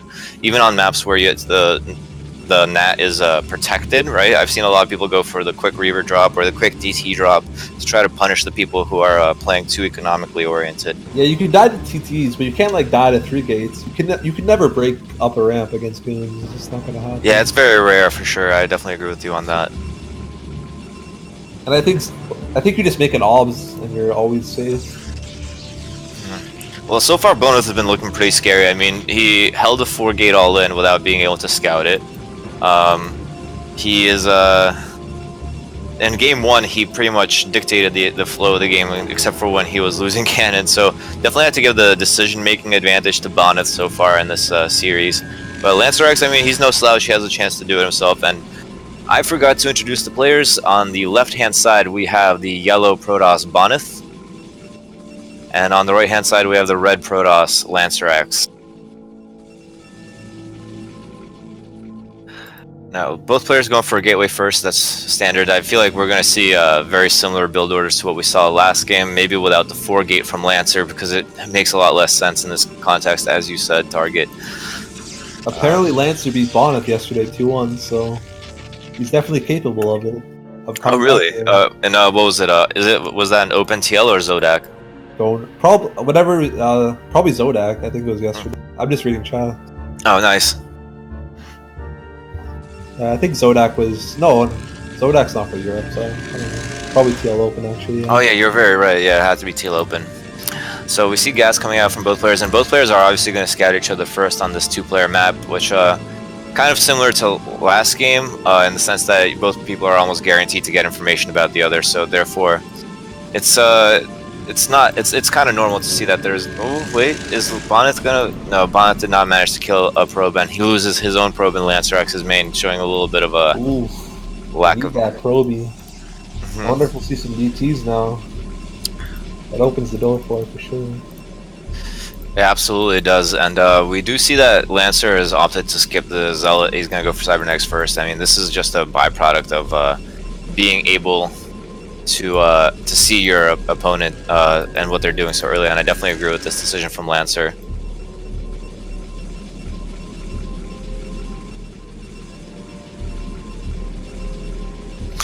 So Lancer checking the back door, seeing if there's a Nexus down or if there's a probe getting ready to place a Nexus down. Obviously there's nothing of the sort. He's going to see the Zealot, he's going to see the range. So nothing too suspicious for Lancer. He's probably going to start packing it up and going home soon. But no, he's actually going to make a U-turn, and he's going to try to stick around and see what's going on for a little bit longer. That's always the question, right? Do you sacrifice the probe or do you set it free? This one will be sacrificed. The Dragoon Gods. Yeah, and in this case, he's opted to lose the probe, but also ensure that no shenanigans were coming out of Lancer for just that extra couple seconds. And meanwhile, I noticed that Lancer has skipped his range and he's going for the robotics, but he's putting it in the back, which is kind of strange to me. Yeah, that's very strange. Like, it's always better in the front. Yeah, especially on maps like this. So the only thing that I can assume is that he's not going to go for the forward expansion here. Which I feel like could have been like a legitimate option for him, because don't forget that I think the forward expansion. Wait, 1, 2, 3, 4, 7. Nope, never mind. They have the same. I thought for a second that the back expansion had fewer mineral patches, but they have the same amount. So yeah, it is an interesting robotics placement. Definitely not sure what he's going for with that, but it's gonna be up much earlier than Bonus because of the fact that he skipped range. Yep, it's definitely a quick robo. Definitely a quick user build. That's the advantage of having a ramp, right? You don't need as many Dragoons. Yeah, and range, because of the fact that their Dragoons are not going to see you until you shoot at them, unless they make their way all the way up the ramp. So range is therefore mitigated, like range differences are mitigated, because until you shoot at them, they're not going to shoot at you. So that means not having range, but being uphill is not that much of a disadvantage. Speed shuttle, yes. harass-oriented and against the macro-oriented build from Bonnet, because it looks like he's going for that Nexus as we predicted. So yeah, this is exactly kind of what I expected to see. One person play a little bit greedy, one person play a little harass-oriented. It's gonna be interesting to see how that plays out. Yeah, neither is playing wrong. It's just different. Yeah, it's a stylistic change, and that's something that I really enjoy seeing in PvP, is the fact that not when I mean, it's obviously interesting to see when people go mirror builds and it comes down to, like, you know, feats of micro to see who wins, but it's when the builds are kind of polar opposites in this case, and it turns into like a mini game of like, can I deflect this Reaver, or how many probes can I kill, you know? So it's gonna be interesting to see how much Lancer can accomplish with this first Reaver and Shuttle combination. And he's built 3 gates behind it, so he's playing really aggressive here. Yeah, that's really interesting. Maybe he's going to try to go for an elevator. I mean, that is a possibility. He still hasn't gotten range, though, I'm pretty sure, which is going to be interesting to see how that pans out. I'm pretty sure he needs to build it, like, right now. Not the money for it. No, it looks like he's going for a Nexus of his own. See, yeah, this is exactly what I don't really understand about this. Lancer expands at the weirdest time. Just say it. Yeah. No, because think about it, like, why would you throw down 3 gateways if you're going to build a Nexus? It's not like he's going to be able to use these gateways. Exactly. Yeah, it does make a lot of sense to me. He's going to throw down the Nexus, and then he's going to use... Ooh, but the Ob scouts the shuttle. Oh, no. Oh, no. No speed yet. Yeah, this is dangerous. Nice use of the high ground, and speed finishes right just as he escapes, but now Bonnet is pretty much privy to what's happening. So he knows exactly what's happening. Yeah, it's gonna be a much harder for Lancer now to do any significant amount of damage. But on the other hand, there is no defense at all at this base, at this back base. So at the very least, he's gonna cost Bonnet some mining time, I assume. But the Dragoons are in a decent position to run right up in there. They actually might be able to shoot on it right. Wow, this is a bad place to drop your Reaver. But no reaction from Bonnet. Loses about 4 probes there. Another 4 there. I thought he was just gonna send his Dragoons down there. Yeah, this is Bonnet lost losing 7 probes there. I mean, he definitely did not have to lose quite that many. He's definitely showing a little bit of a slip up there. Another 3, 4. 4. Ooh. Lancer is really picking up the damage. Lancer's in the driver's seat now. Yeah, and the probes that he sent back to the main base, they weren't on a mine command. So now he has 3 idle probes in his main mineral line as well. Ooh, a big shot here could be another damage. I think that was only 2 though. Another shot. One more shot. No, the other shot does not get fired. Mining time though. Every little bit helps. I feel like that was a little bit of an overcommitment that time.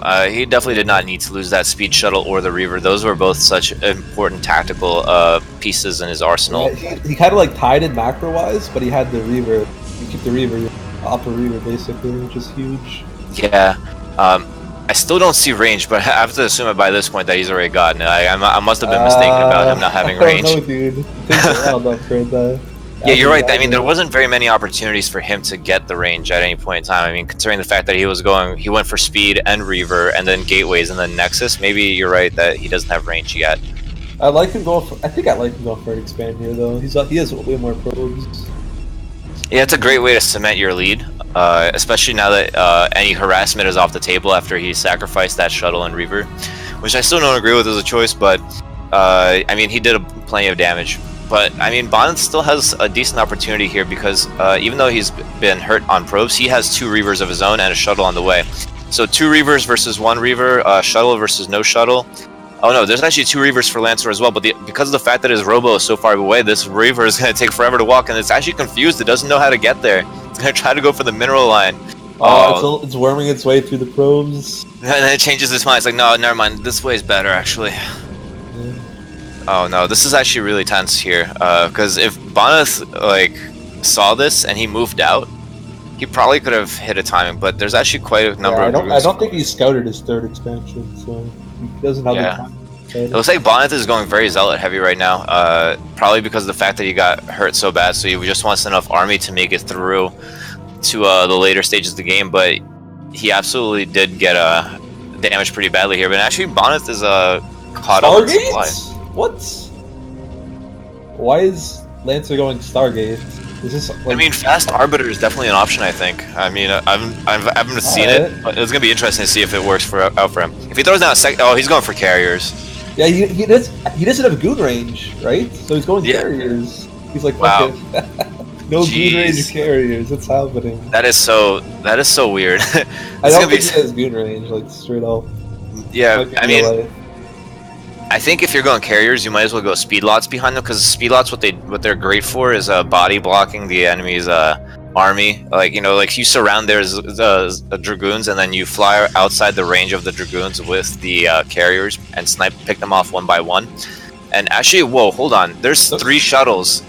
What is this game? Bonnet has 3 shuttles right now, 3 speed shuttles, and oh my god, no, he has like no dragoons, but he's leaving at the worst possible time right now. These Reavers are gonna be able to push directly up into the main base of Bonnet. I think that Bonnet has no chance of holding this. I mean, not with 1 dragoon. he has no chance. But at the same time, does Lancer have a chance of holding it?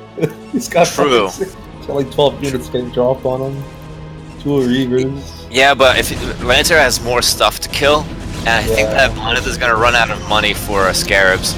But neither player is doing a great job of macroing right now. I mean, Bonnet is making scouts right now. Oh my god, scouts are actually gonna be these scouts are like really valuable here, actually. Yeah, because oh wow. The 20 kill scare up. Oh, that. No, that would have been a massive scare, but no, it's still gonna be massive either way. And yeah, he's not really. These Rangers dragoons, they're not reacting to the enemy. This is so ridiculous right now. Bonnet is making sure not to spend any money, so he has enough money for Scarabs. Meanwhile, Lancer is spending trying to flurry his money into Scouts right now. Scouts are going to be, as you said, crucial here. Yes, I never thought I'd see the day when Scouts could win a PvP. And wow, Bonnet is actually leaving. He knows that he can't handle the Scouts. He's going to leave his Zealots here, but I can't believe he's not going into the back base to kill off the rest of those probes. He's gonna try to use his Reavers against Lancer's Reavers here. And Lancer brought a probe. I think he wants to go for the. He was thinking that he might have to go for the base switch. Lancer's killing the last of his probes here. Bonnet only has 3 probes. He lost. Like this is over. Oh no. I mean, he has quite a bank still, and oh no. There's a lot of gold. These scouts are actually gonna be Yeah, dude, he's got like 2 dragoons. Like, what do you do against that? The scouts are on their way. The slow scouts. Oh no, the shuttle is gonna fly right through them. I think. Nope. He changes his mind and goes around. Oh. Lancer has answered the day-old question: how do you counter 3 shuttles in PvP? You get scouts. Oh my god! But no, this is the worst place to drop. Oh. They survived though. Oh no! Wait! If he hits with this Reaver Scarab, oh my god, no! Lancer kind of gave up on it. If he had hit both those Reavers once they got dropped, that would have been so damaging to him. So we have like 25 probes or like 20 probes against like 4 probes. It's actually, let me see. It's actually 16 probes. Like yeah, 17 he's got probes. scouts, so he wins. Yeah. He gets style points. Yeah, 17 probes and 4 scouts, and 2 rangeless dragoons against 3 shuttles, 2 dragoons, and 2 Reavers. 3 dragoons. Now the only thing I hope is that Lancer doesn't go crazy and he actually makes dragoons, because it's the only thing he has to do. The scouts are nice, but you don't need it. So. This Nexus is going to go down, which is going to really hurt Bonnet's ability to reproduce his army. Bonnet is all in here because those shuttles are just going to die. You can't micro with scouts. This is the nuttiest PvP I've seen in a long time, but look, all the probes are going down here also. Only 3 probes left in this base. There's still quite a few probes in the other base. The rangeless dragoons are going to be powerless to stop the speed shuttle, I think. Rangeless dragoons. Yeah, they're and like he needs scout speed. Like this is a game where he needs scout speed. It might have to get research. He can't catch up to the speed shuttle. Yeah. I think Bonnet's just too far behind though. I mean, Bonnet is definitely very far behind, but if he gets a big juicy Scarab shot here, I think he might be able to at least hold up. Scarab shot evens the probe count, right? So yeah, more or less. Oh, that was like semi-okay. Oh, the slow shot, the slow. Oh no, the shuttle. Oh, your shuttle. Slow scouts. The scouts can't catch up. Oh wait, so slow. But if Lancer makes his way directly up into, Lancer is using his shuttle as bait. He brings the Reaver all the way back, but now if he moves the Dragoons up the ramp, 6 Dragoons against 3 Dragoons, and he is a Reaver, so he has to pull his Reaver back. Yeah. But I think it's too late. Oh, a fourth Dragoon just came out. Yeah. That helps, but not enough. And the scouts are here. Oh, the scouts, man. Yeah. I think that might be a wrap, yeah. That was a neat game. It paused, so I assume he quit. So we're going to game 4. Nice. Wow. Yeah, that was a nutty game. Sure. Right. Never seen that a PvP quite like that. That was neat. I'm gonna take a 30-second break once I join. Alright, sounds good. I'll join it first. Don't hold you up.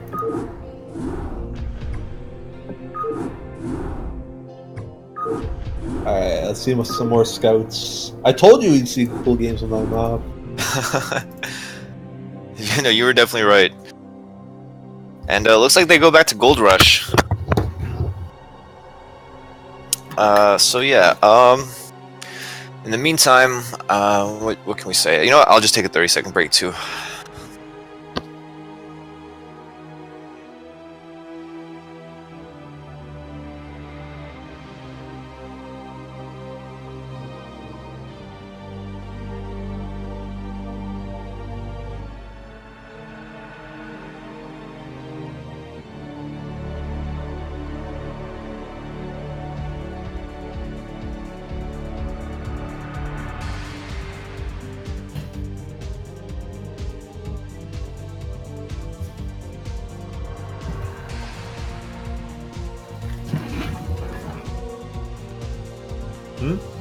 I'm back if you're waiting for me. Yep. Here we are. Let's go to game number 4 between Boneth and Lancer on Gold Rush. These games have been a lot better than well, not better than I expected, but like they're pretty good games. Yeah, especially that last one. Definitely throw in some interesting factors into it. I can't believe, like, I thought I was like, wait, arbiters, right? Then no, carriers. Then no, scouts. I mean, let's be real. Scouts are noob as fuck, but in a weird way, they work that game. Yeah. I'll get back to that in a second, but first let me introduce the players once again. We have the Teal Protoss spawning at 9 o'clock, and that's going to be Boneth. And then at 12 o'clock, we have the Blue Protoss LancerX. So in this case, now the roles are a little bit reversed from their first match. I think it's actually Boneth that has the advantage of being able to... Ooh, and we see a really early scout from Lancer. I think he's going to go for a 9-9 gate, yeah. And I really like this move from him, actually. Well, because first of all, he knows that Boneth opts to go for that 1-gate gas build pretty much every game. I think every game so far he's been doing that. So this 2-gate might actually be quite effective, but on the other hand, because of the fact that it's so easy to scout your opponent here, and there's only 3 bases, it might be a little bit of a risky maneuver. It depends on when Boneth decides to scout. Well, if Boneth decides to be fancy and goes the long way, it'd be like that much slower to scout than to choose. Yeah, if he goes through his back door and goes around in a counterclockwise fashion instead of a clockwise fashion, I think then most certainly he's not going to find out about the gates until the zealots are knocking at his front door. Watch this be the 1 game he does that 2-gate build I talked about when this all started. Or nope, it looks like he is going to scout in the correct direction. This does seem to be the easier way to go. So he's going to see very early on the fact that Lancer has pretty much nothing at home. And we see the first gate up in the 9-9 gate, and we're about to see the second one. So this is very much all in for Lancer. It's going to be hard to pull off when he scouts this. It depends on whether or not Boneth is going to be consistent with hopping his probe here, because we've seen the players get stuck, and it looks like he's going to get it on his first try here, and he's going to go right into Lancer's base and find out exactly what's going on. He's 2-gating! I told you, this is going to be the 1 game where he... Oh my god, yo, you're right, yeah. Wow. I don't think Lancer has what it takes this game. I think the RNG's against him too hard. I mean, with a 9-9 gate, straight up loses to 10-12 gate, like, very hard. Yeah, like. I'm aware. I'm not that bad if you risk feeling. No, I'm not saying you're not aware. Maybe some of our viewers don't know. Right. I forget. I'm not just here entertaining you. I'm entertaining many other people. I'm so sorry. I'm just messing with you. Anyway, yeah. So these zealots. I mean, this is gonna be really desperate for Lancer. If I was him, I'd honestly probably like pull probes with this, because otherwise, there's no chance of him busting up this ramp. The first zealot's gonna be out for Boneth. Oh wait, is it? A small ramp as well. Oh no, yeah, he already has the one. He already has one. He should just block the ramp, I think. Then he'll be more than fine. I would hope he would. Uh-oh. He made his life a bit harder, but he's still ahead. Yeah.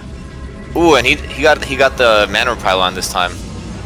One that actually trapped the probe in here. So depending on how much damage this does, he might actually be able to. No, ooh, no. Now there's 3 zealots here. Yeah, it's all gonna come down to Lancer's micro. Ramp, though, but yeah, I definitely agree with that. Blocking the ramp would have been a better idea, because especially with two zealots coming out at the same time for him, he would always be able to match the next wave of Lancer. So he would only have to deal with the 1 zealot that's inside his mineral line. And that pylon won't supply block him, so killing it isn't a big deal. That is very true. That might be actually a good decision by Lancer, and Lancer is doing a decent job of microing in both places at once. But so is Bonnet, and Bonnet is gonna have 4 zealots. Now he's gonna be able to wall off this ramp, and that's gonna pretty much effectively end the. Yeah, this is where Lancer expands randomly. Like he has all the moves. True. No, but it looks like he is adding a pylon. He's still not producing probes, so definitely very all in here. He's not mining with 1. Yeah, he's trying to push up this ramp, but he's not pulling back the injured zealot. The injured zealot goes down. He got gas, like he's giving up. He thought Bonnet was gonna steal it, and maybe he was gonna. I mean, honestly, Bonnet can just go for a counterattack and straight up win right now. There's only 3 zealots out on the map for Lancer. Yeah, 2 fresh ones just came out, but yeah, I think Bonnet smells blood in the water. I don't think Lancer can hold this. Bonnet smells blood. He's coming out for more, and I mean, the 1 zealot, he's even have enough to leave it a couple behind to hold the ramp against any future attacks from a Lancer. So this is gonna do a lot of damage. Oh, and don't forget Lancer's gateways are in the middle of the map. Yeah, no, I mean, he has 4 zealots of his own now, and actually Lancers are what's it called, Lancer is losing some of these zealots, and they are more injured than I'm sorry, Bonnet is losing some of these zealots, and they are more injured. Nice micro here from both players, though. Felt like a wash, but I guess a wash helps Lancer. 4 more zealots coming though. Actually, he's sending 5 zealots to the proxy gate. Well, that could be a problem if he gets that pylon, and he will. This is only there's 4 zealots. It's possible he can hold this. It's gonna be hard. Yeah, I mean, 2 zealots in here, they're gonna be able to two-shot any probes. So there goes 1 probe, and considering the fact that Lancer is already down on probes, he can't really afford to lose many. And at the same time, I think Bonnet was focusing on his attack, because all he has to do is get these 2 gateways and he wins, realistically.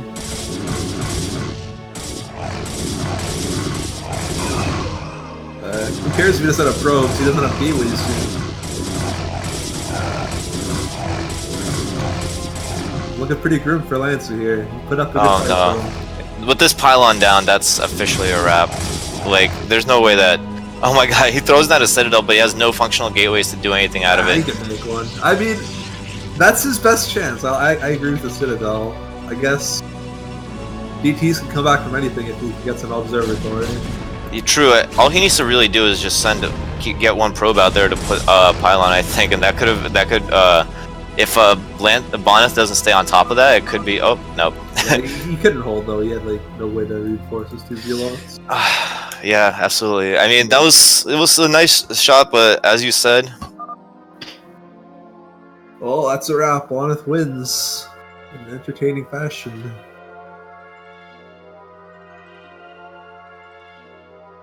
We had 50 kill DTs, we had scouts, we had it all, dude.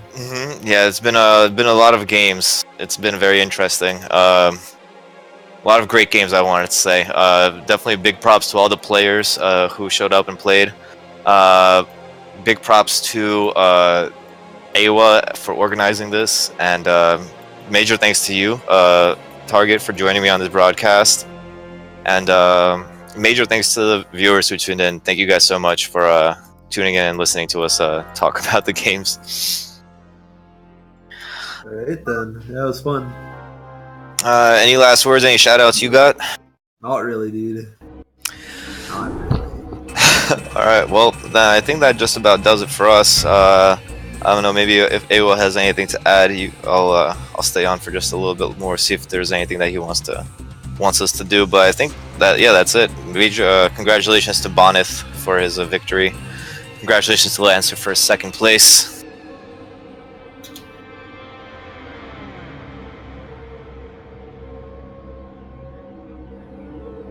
Well, at least he didn't get 3-0'd. He went scouts. That's all I care about.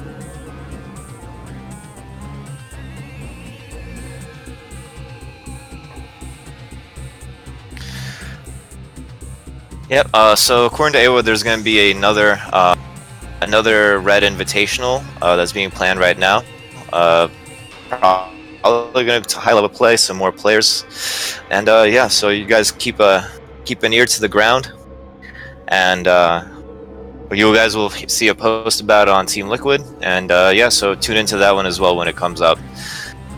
I think that's about all for us. That's about it for us. So yeah, take care, everyone. Have a nice night. Have a good day, and enjoy the rest of your week.